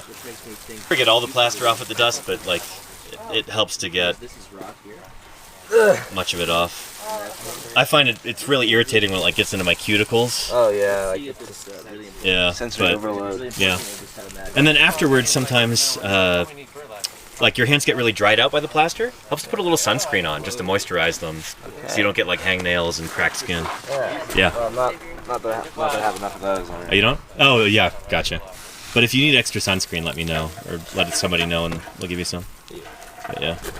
That's there you go. Nice. Yeah. Let's see. We had a question from Coakinesis about when you're going to school for paleontology, do you specialize early on? It all depends. So I did. I went to Montana State for undergrad and was able to work with a lot of dinosaur stuff. Museum of the Rockies is very much a dinosaur museum. So I was working with Museum of the Rockies at Montana State. And pretty early on, I got involved with research and field work and everything else. But that was still kind of early days. I don't know. I'm still generally I'm still kind of a generalist when it comes to dinosaur paleontology. There's not a particular group that I'm an expert in necessarily. I've got a publication on spinosaurs that I really need to finish and get published within the next year. But I wouldn't call myself like a world expert on spinosaurs or anything. I've seen very, very, very little real spinosaur material in person. A lot of my stuff is kind of like general dinosaur functional morphology and just kind of odd things here and there.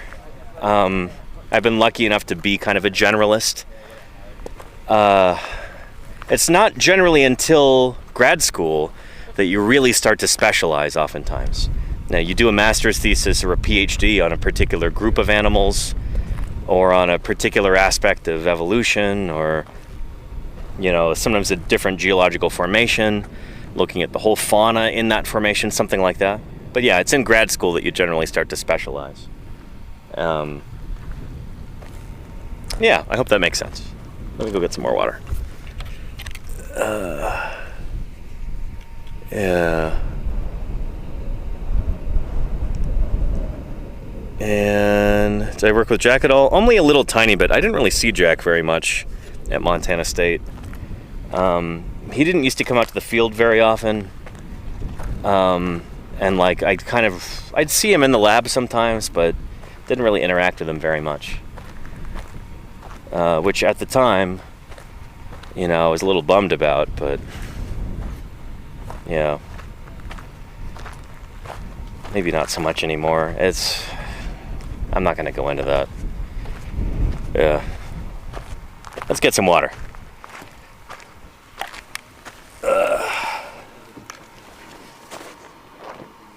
And generalists survive extinctions. There you go, Charlie's Dragon. Yep.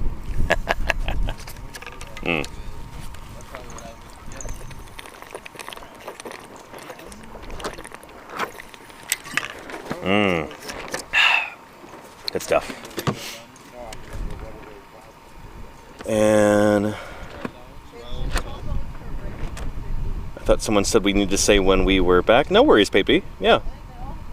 Not a problem. And holy cow, it's going to be 5 o'clock before too long. If you've got any questions or anything, bring them up now. I was thinking of maybe ending today's stream a little bit earlier so that I can help with some of these jacket flips and stuff, but I don't know. I don't really need to. There's a lot of standing around going on in the quarry right now. Trying to get those last of those things out. Yeah. I might just kind of end the stream when I run out of water and then go back to camp to get some more coolish water. Yeah. And Akira stories, you and the team uncovering true crime evidence while digging. No? That's the thing, we're digging in rock, so it's not like we would find, you know, a human cadaver or anything. Like, we're literally digging in rock that's 140 million years old at this site. Sometimes when you're out hiking in the Badlands, going to go visit sites or prospect for new sites or something, you might find weird stuff. I've certainly found some odd human artifacts. Like I talked about those big 50 caliber slugs that must have been from like a World War II fighter plane out in Montana. I learned that they had a U.S. Army Air Corps base out there during World War II, and apparently the fighter pilots used to use the ranchers' cows as target practice, and the ranchers are still furious about that like 70 years later. Like it just happened yesterday. It was really funny. They talked about it in the present tense. It's like, oh yeah, sometimes those pilots come out here and they strafe our beeves. What do you mean they strafe you? This was in World War II. Yeah. And I found like old fur trappers, like rusty steel traps and stuff like that. I found one in the Hell Creek one time. The coolest things that I found that haven't been fossils while in the field are either the skulls and skeletons of like I found a porcupine skull one time, which was bonkers weird. It was missing part of the back of it, and it was missing the big incisor teeth. I didn't know what it was at first. It took me a while to realize it was a member of Hystricomorpha, the porcupines and their relatives. And I've also found artifacts from paleontologists of times long gone. Like, sometimes you'll be out prospecting and then you find, like, an old dental pick or an old, like, scratch awl or something like that. It's like, holy cow, somebody must have left this here 60 years ago, at least. That's pretty neat. And on that same token, we found what we think is a bucket. We know it's a bucket, but we think that it was left by Barnum Brown's crew up in Wyoming when he was doing in 1938. Barnum Brown is the same guy who discovered Tyrannosaurus. He was once one of the world's most famous paleontologists. Kind of one of the first, like, celebrity paleontologists in a way. But, yeah, he sent a crew out to Wyoming in 1938. He was digging out there with some people, and we think we found that bucket at a hadrosaur, like, it's from a hadrosaur site. We think that his crew was working that in the late 1930s, because clearly somebody had been digging there before, and then after a while just kind of abandoned the site. They're like, this is too tough. We're going to move on to, you know, lower hanging fruit. We collected that hadrosaur. This is with Ethan's crew. Collected the bucket too. So hopefully someday soon that'll be in a museum and everybody can come see it. Yeah. And yeah, he did name Dynamo, found that. Yeah. Anywho. And Larabug, what's shaking? Good to have you here. What's the coolest thing you found on this dig? Good question. It changes day to day as we find new things. The coolest thing so far that I have found was a big scapula, a shoulder blade bone. That was our first big bone that we found here this season. But then we've got other things too. We've got what looks like maybe a nasal, so the snout bones of our iguanodont dinosaur, which could be really important. We have what hopefully will be a squamosal bone. So we were really dreaming of finding one of those, and Ethan found that maybe about a week or two ago, the squamosal. What else do we really need to do? We're actually doing really great. There's nothing in there. So, this is coming out. Yeah. Yeah, we're doing fine. Yeah. We won't really know what the coolest thing is until we get these things opened up in the lab, and I won't be there for that. That's for Ethan and Don and Jim to do. But yeah, I'll show you what we've got right now. These are all from today or yesterday. Just jackets that we've collected that are ready to go back to the lab now. We've got just a few more, but overhearing what Ethan was saying over there, we're doing really well. Yeah. Apart from that big blob that's gonna have to stay over the winter, everything else here is coming out. Oh, winter jackets are real? Yeah. I thought that was like a joke. That was like a pun? Yeah. Actually, now, yeah. Plaster Christmas lights in there with them. Now we call them winter jackets because it's a jacket that stays over the winter. When my mom said that, I was like, Never heard that. oh, she's kidding. Really? It does sound like a joke or something, right? About a plaster that stays over the winter. The Christmas jacket. Well, I mean, we try and make it go all the way down to the ground and, like, give it a little skirt, maybe. I mean, that's how I've typically done winter jackets. And often you color it brown. Oh. Yeah, yeah. Do we have brown spray paint in camp? Well, we're going to bury these enough that it won't matter. Nice, okay. Yeah. Yeah, so we're going to throw some talus over these. Sykes Quarry where we had this giant blob, the mega blob. Yeah. We couldn't bury that. We did that in Wyoming. Dig out this whole side of the bank. Mm-hmm. Cover that, but water can still flow by it. Right, yeah. You know, we're going to have to do some hydroengineering here. Yep, some engineering. Yeah. Nick, you don't like that? Taking You hydrology. spray it on the mudstone and make the mudstone easier to break apart. What's a better synonym? Just leave that trench. Trench, okay. Water trench. We're digging a water trench. A drainage ditch. That's how I was taught. You know? A moat. Well, a moat implies that the water's stationary, which we're trying to get to flow out. Yeah. Spray it like this. At least that's how I think of a moat. I don't know. A canal. Big maps. Make me like. Yeah. But that is a big honking jacket. Yep, gotta have at least one. What's it shaped like? What is it shaped like? Goldfish? I think goldfish is a good call. Yeah. Goldfish is good. It's not smiling though, so it can't be a goldfish. Oh, the snack that smiles back. Yeah. Yeah. I would say Or even when they made the first. it's like the world's worst arrowhead. Yeah, it's awesome. It's like a snowman. Yeah. I'm not mad at it. Yeah, it's cool. It's chill. Good looking winter jacket. It's gonna be a fun flip for next year. Yeah. Yeah. Ethan, try roll this up and let someone else. Last thing I'm gonna say. Roll it up. Yeah, roll this up. Yeah, this is gonna be fun. Come back here next year. We've got this waiting for us. A bunch of beautiful, ugly bones inside, all crisscrossed.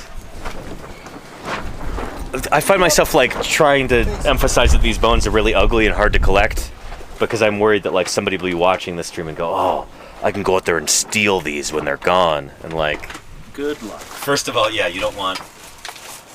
No, not with Nick guarding these. Just gonna get a bunch of powder. Exactly, yeah. No, I mean, like anybody who tried to poach these would. Right, yeah. You would just be destroying these. It would be. These are bones that only a scientist could love. Yeah, there you go. Yeah. I mean, the amount of time that it's going to take to make these pretty and ready for a publication is extensive. Exactly. You try to make a profit doing this, stealing these. Not this. This is not a commercial operation. Yep. Though a commercial operation come in, they could do it, but they would destroy 80% of the bones to make it profitable. Yeah. Which would be, scientifically, just a tragedy. Yep. But, That happens with a lot of these commercial oh yeah, we're just going for the good bones. Anything that doesn't look really good, we're just blow through it. Right. Yeah.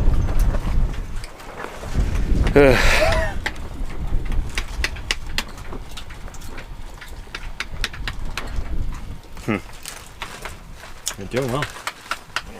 Thirsty. I think you should get us started. Oh, what's this? Secret. Secret. Oh, okay. Sorry. Don't get to know. Don't want to show that on camera.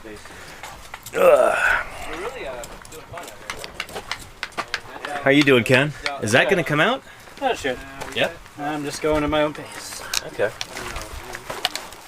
Nice. Yeah, you should be able to top jacket that. Oh yeah. Before too long. Yeah. Nice. Cool. Yeah. But you know what? That's a good feeling when things are kind of winding down on the last day. I was not expecting this. I was expecting more of a frantic feel. That's good. I mean, all the bones that are exposed, we're going to be able to get out except for the big blob. It is kind of funny. Jim and Don were talking about where, like, the more bones we get out from this quarry of this iguanodont dinosaur, this new species, the longer it's going to take to finally get this thing published, because we've got more bones, you know? So this isn't a race, you know? We're not trying to get this thing published ASAP. We're here for quality rather than speed. And like Jim was saying, when this critter is published, it's going to be one of the best known iguanodontid dinosaurs in the world. Like, this is going to be really important. But important, good things in science take time.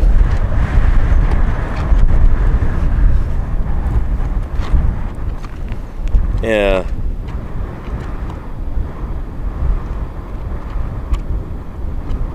And Lunapath. Zombie apocalypse. I mean, I would think that if you were like some sort of animated corpse shambling around in this landscape, you'd have a tough time, you know? Without being able to drink water or anything, those zombies would just be desiccated mummies within a few minutes. I don't know. I've never understood the whole, like, fear of zombies thing. Like, you're telling me that this is a person. They've already died, but somehow they're still moving around. They can't see very well. They can't move fast. There's body parts falling off like they're, you know, afflicted with Hansen's disease, leprosy. Like, how is that a compelling adversary? Like, I don't understand that, you know?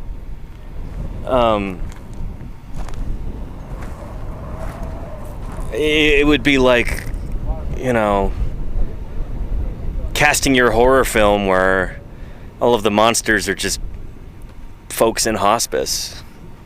But instead of on their way out, they're on their way back in for a little while. I've never understood that. Yeah. Of course, the bone guy doesn't get it, says Larabug. Yeah.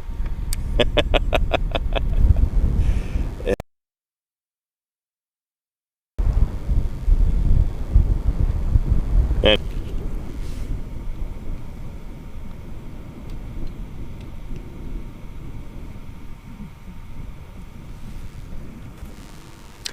yeah. Here, let's get Jim to wax lyrical for a few minutes about why we're doing this and why it's important before we go to wrap things up today. I can feel the stream kind of winding down, so unless anybody else has got any really pressing questions, I think we'll be, like I said, winding this down.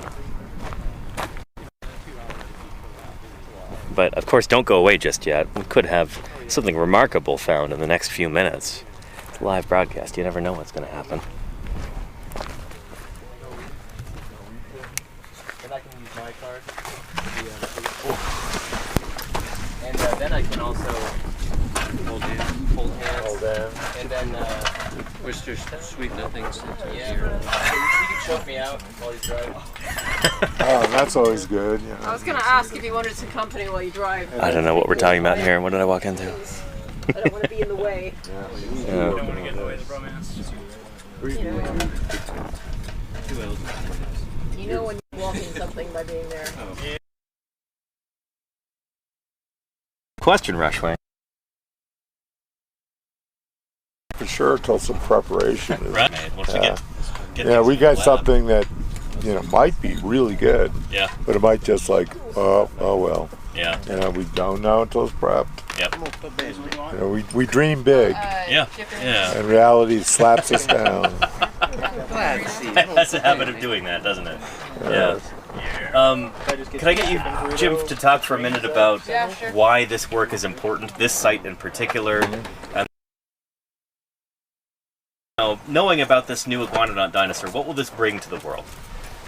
Well, what, you know, now, the oldest real, you know, diverse dinosaur assemblage at the beginning of the Cretaceous. Right. First one, you know, I'd love to get a layer a little older, but right now this has been, it's got a diversity of dinosaurs. And I think as we dig over the years, the diversity will only increase. But, you know, we know there's a mass extinction at the end of the Cretaceous. So for the iguanodont, which is very common here, there's other things too. But Danny, what burrito you want? What's that? What burrito you want? Oh, vegetarian burrito, please. You got it. Shoot. But basically, you know, we think Camptosaurus, a very well-known Jurassic dinosaur, or close relatives, because there's supposed to be more than one kind, survived this extinction at the end of the Jurassic and gave rise to these animals. But in order to test that, you got to have fossils. Right.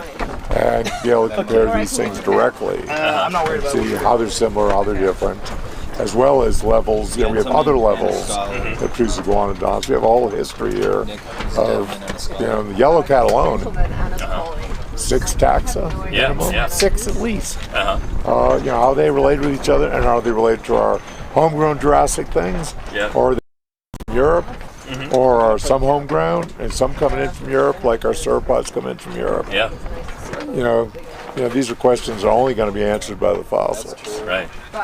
You know, and we're looking at, you know, how we slowly separate from Europe until there is no connection across the Atlantic. Right. And we're an island for 20 million years with our own homegrown stuff that isn't related to anything on either side of the pond until the origin of Alaska happens at the base of the Muscatatucket. Right. You know, we see stuff.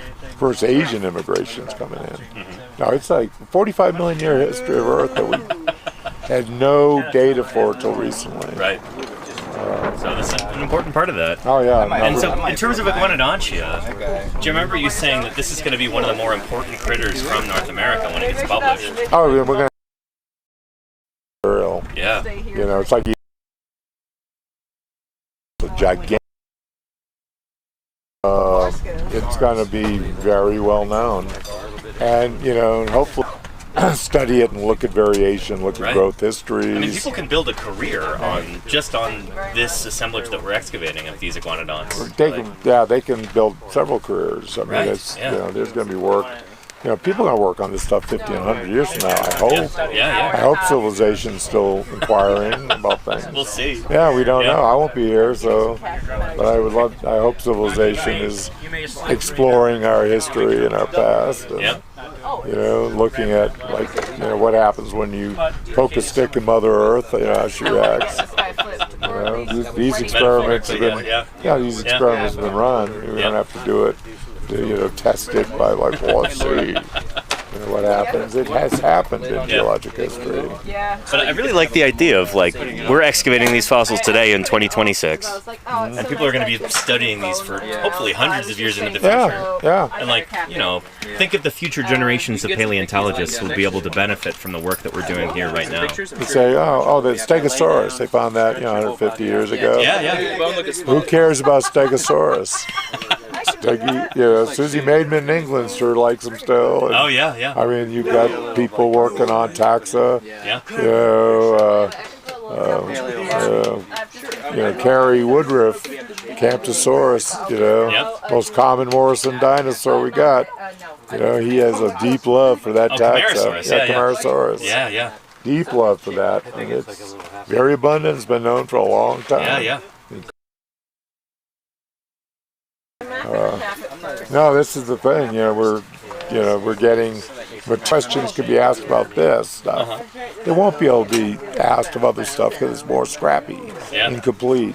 You know, we're going to end up with a giant population of multiple taxa. You know, we got at least 3 ankylosaurs out here that I'm describing, and they're, you know, little one.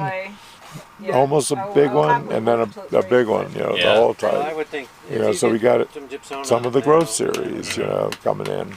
And we're going to get more of that. And we're going to get more of the, you know, potential ancestor Utahraptor Yogovuchia. You know, and we do find little theropod stuff.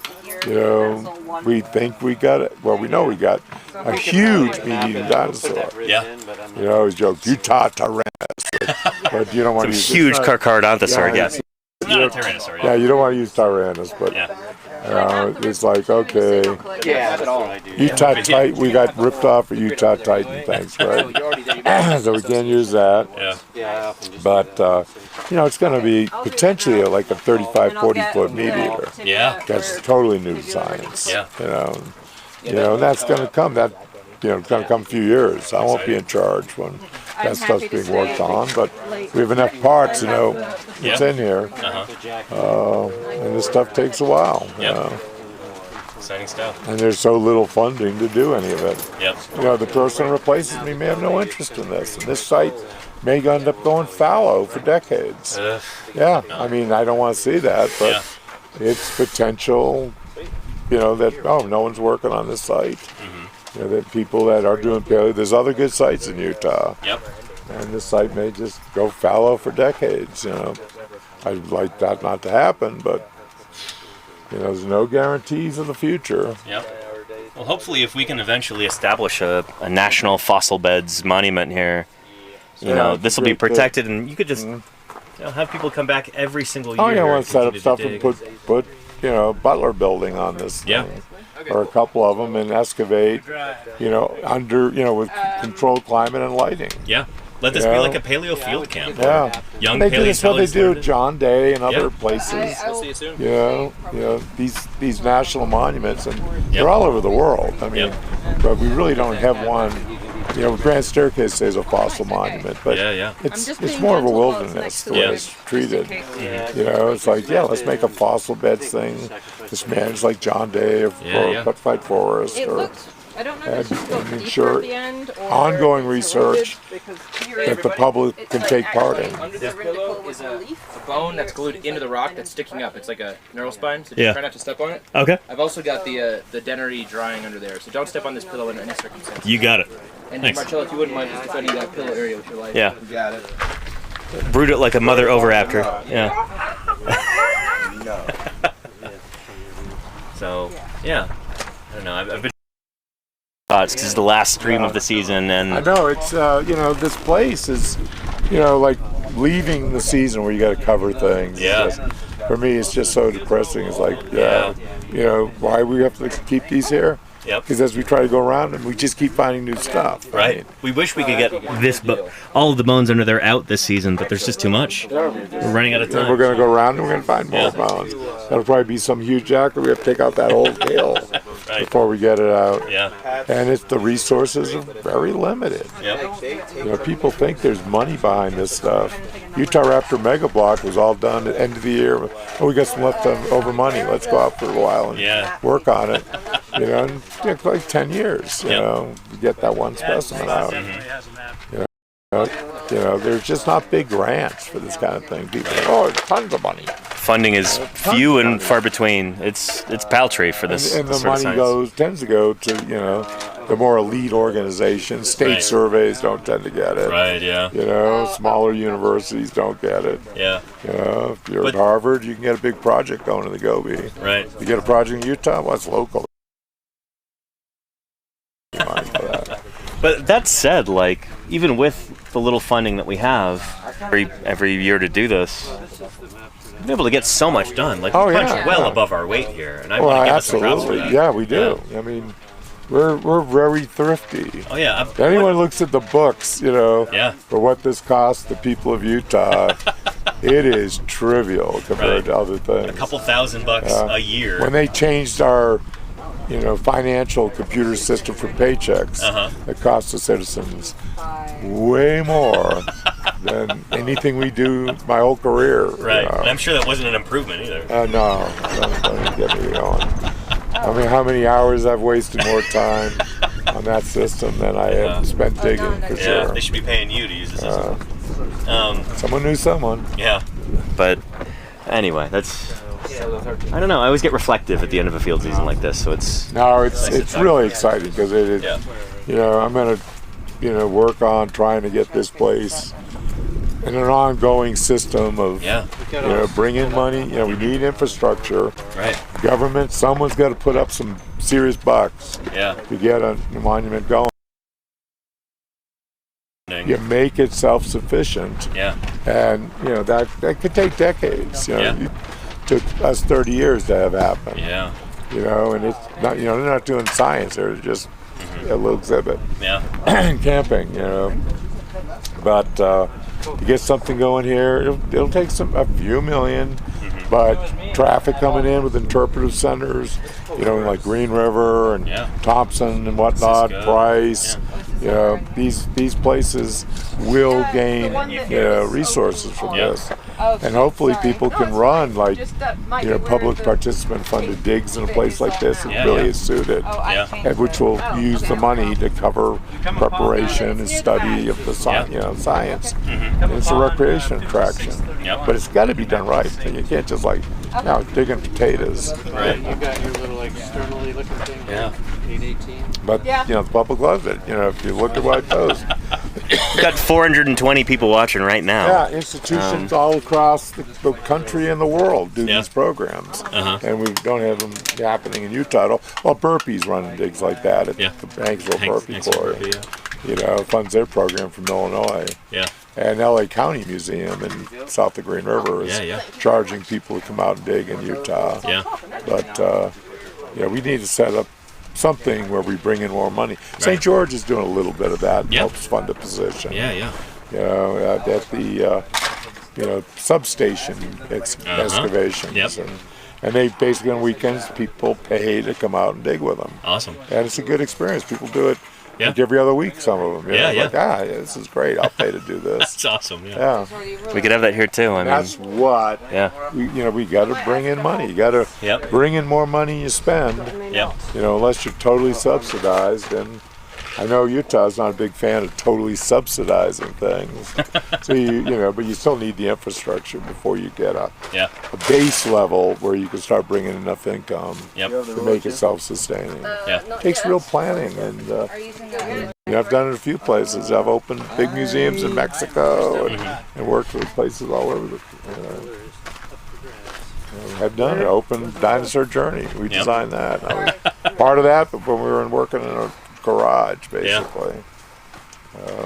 St. George, Green River, what we've done there. St. George, wasn't there. We can do this stuff. Yeah, it's doable. It's yeah. Possible. We can make it happen, Look at what we've been able to do here with just a few $1,000, like. Doable. Yep. And it's, it's, as they say, legacy. Yep. This is stuff that's unique in the world. Yep. And, we should toot our horn in Utah about it. Absolutely. Yeah. And in conclusion, kind of building on that legacy idea, I hope that there are people watching right now who are maybe interested in going into paleontology and making this a career and helping advance fossil science. Jim, would you have any advice for folks who are considering a career in paleontology or who want to get involved with this kind of thing? Mm-hmm. Yeah. Well, perfect timing, James. Learn to write. Keep, if you're young going into this, keep, like a diary of field notes, sketch pictures of what you see, write, because, writing will be the fundamental thing you do. Everyone says, I'm going to dig dinosaurs. It's like, no, you got to write. There's a lot of writing, You got to write proposals, you got to write You don't seem reports. thrilled about that, James. That's the way it is. You work at a gas station, you got to write. I mean, there's very few jobs. Maybe picking beets, you don't have to write, but communicating what you're doing. Yeah. Someone gives you money, they want to have a report. Mm-hmm. You gotta practice writing, and it's critical. It really is. And just drawing pictures of fossils, drawing pictures, learning how to pick out those nature. details and what's important and how to communicate that. I mean, in school, take notes. That's how you learn. Yeah. Once you get into a college, biology or geology, the two main courses. Yep. Biology, you're probably going to end up teaching anatomy somewhere. Yeah. Or you could end up in a museum. Geology, the folks with geology backgrounds tend to work in Bureau of Land Management, National Parks, Forest Service, Utah state surveys, in geology departments. And those are the two runs. If you double major biology, geology, you've got more options. You have a lot more options. Yeah.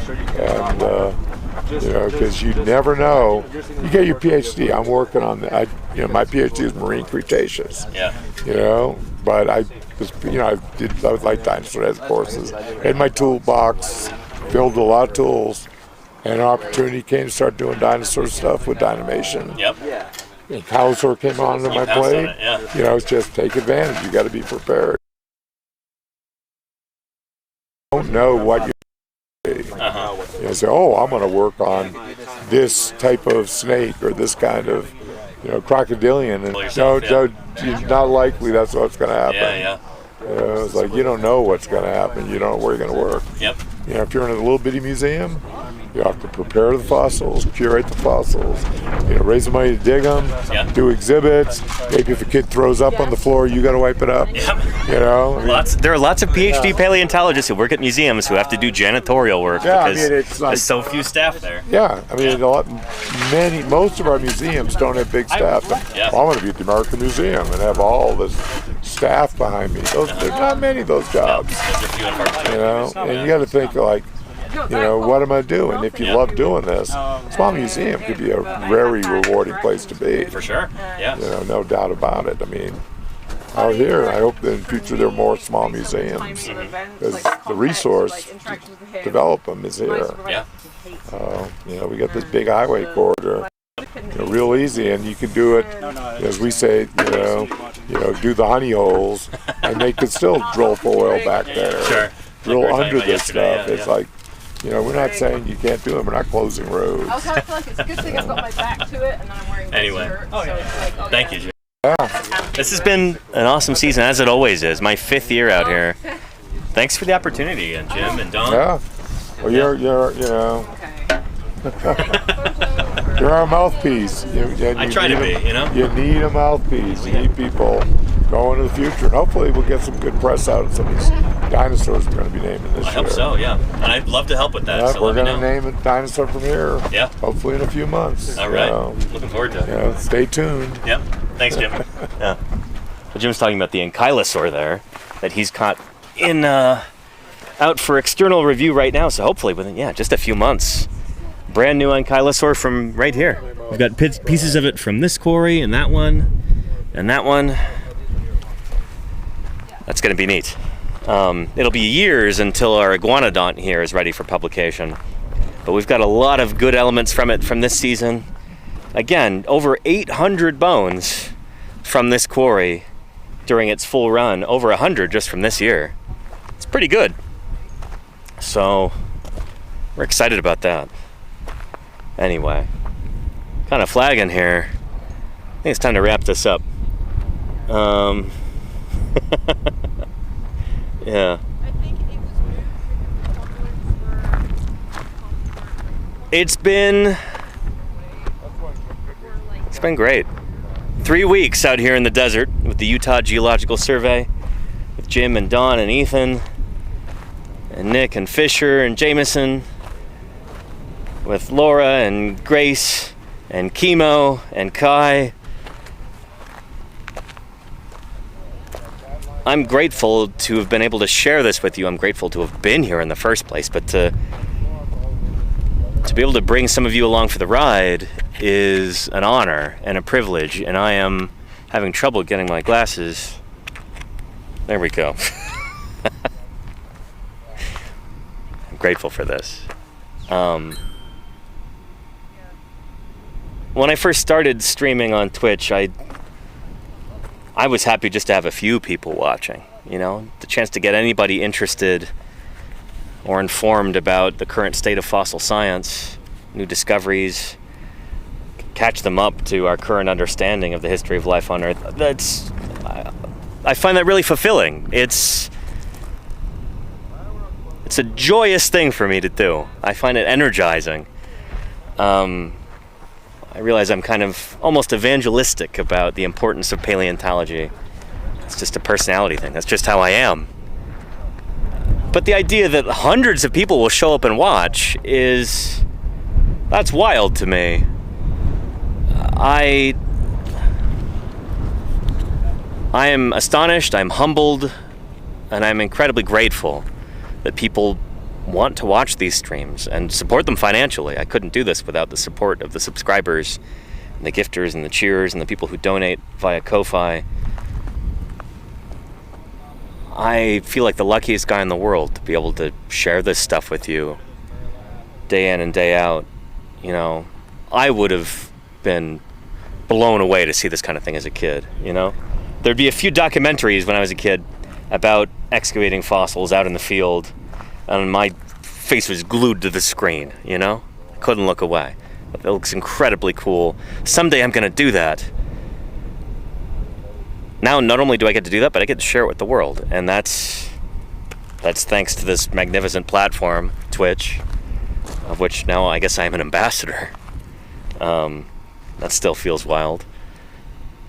But I get to make my living doing this. I feel incredibly lucky. Not to toot my own horn, I say this out of gratitude to everybody who makes that possible. I couldn't do this without you.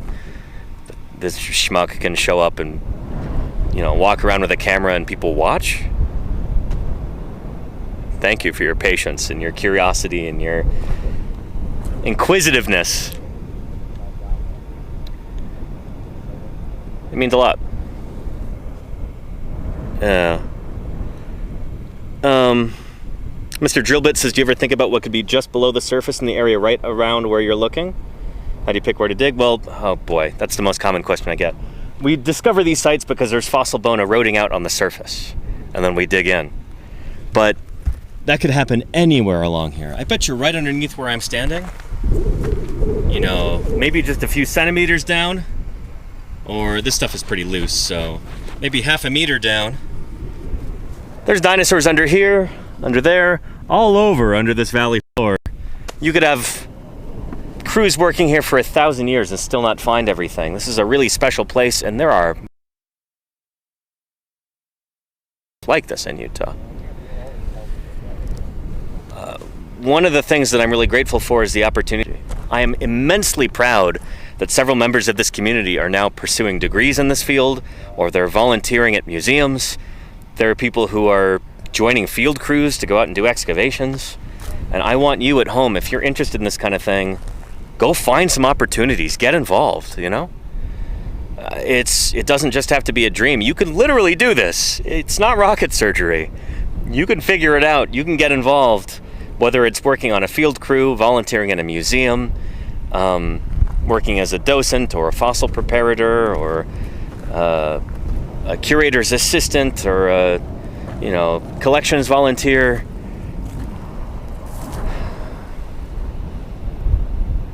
There's ways that you can get into paleontology. You don't have to have a degree to do it. Most of the people here in this quarry do not. So, yeah. I'll be talking more about this on Monday when I get home from the field. It's going to be a long drive for me on Friday morning, starting Friday morning. It's going to go through Saturday. From southeast Utah to beautiful coastal California. But I'm looking forward to that drive. It's going to be nice to have some solitude, be able to kind of reflect on the last 3 weeks out here in the desert. And I'm looking forward to seeing everybody. If you want to show up to an office stream and have a little recap of what we did out here, and you know, get back into the swing of streaming from civilization from my office back home. If you've never seen one of those office streams, I hope you'll be impressed.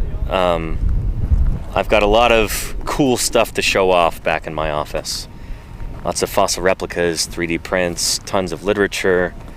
If you haven't seen an office stream yet, I hope you will show up on Monday or thereafter for the paleontologizing streams we get for 9 months out of the year.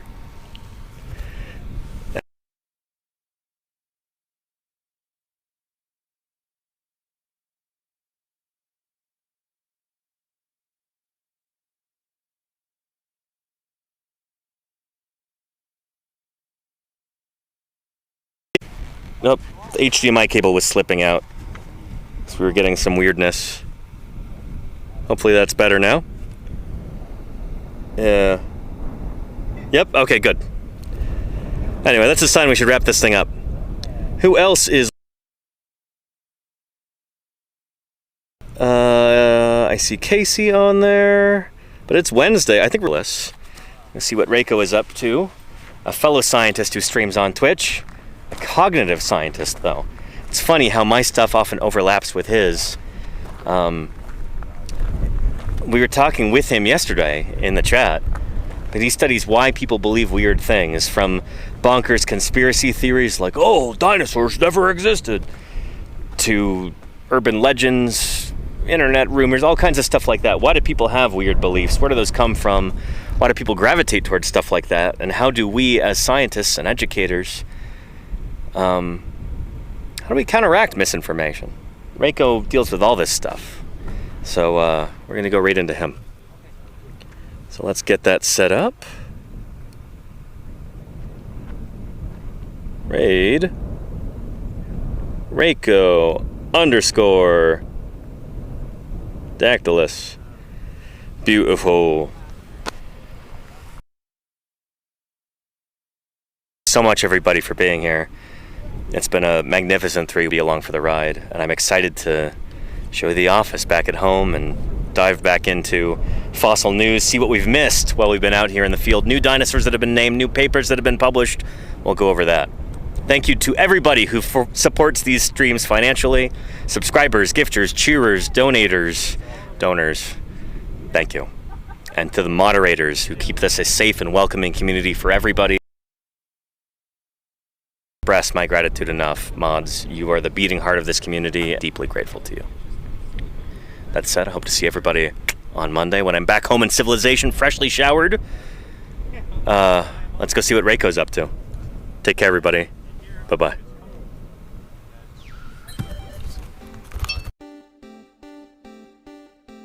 Ontogeny.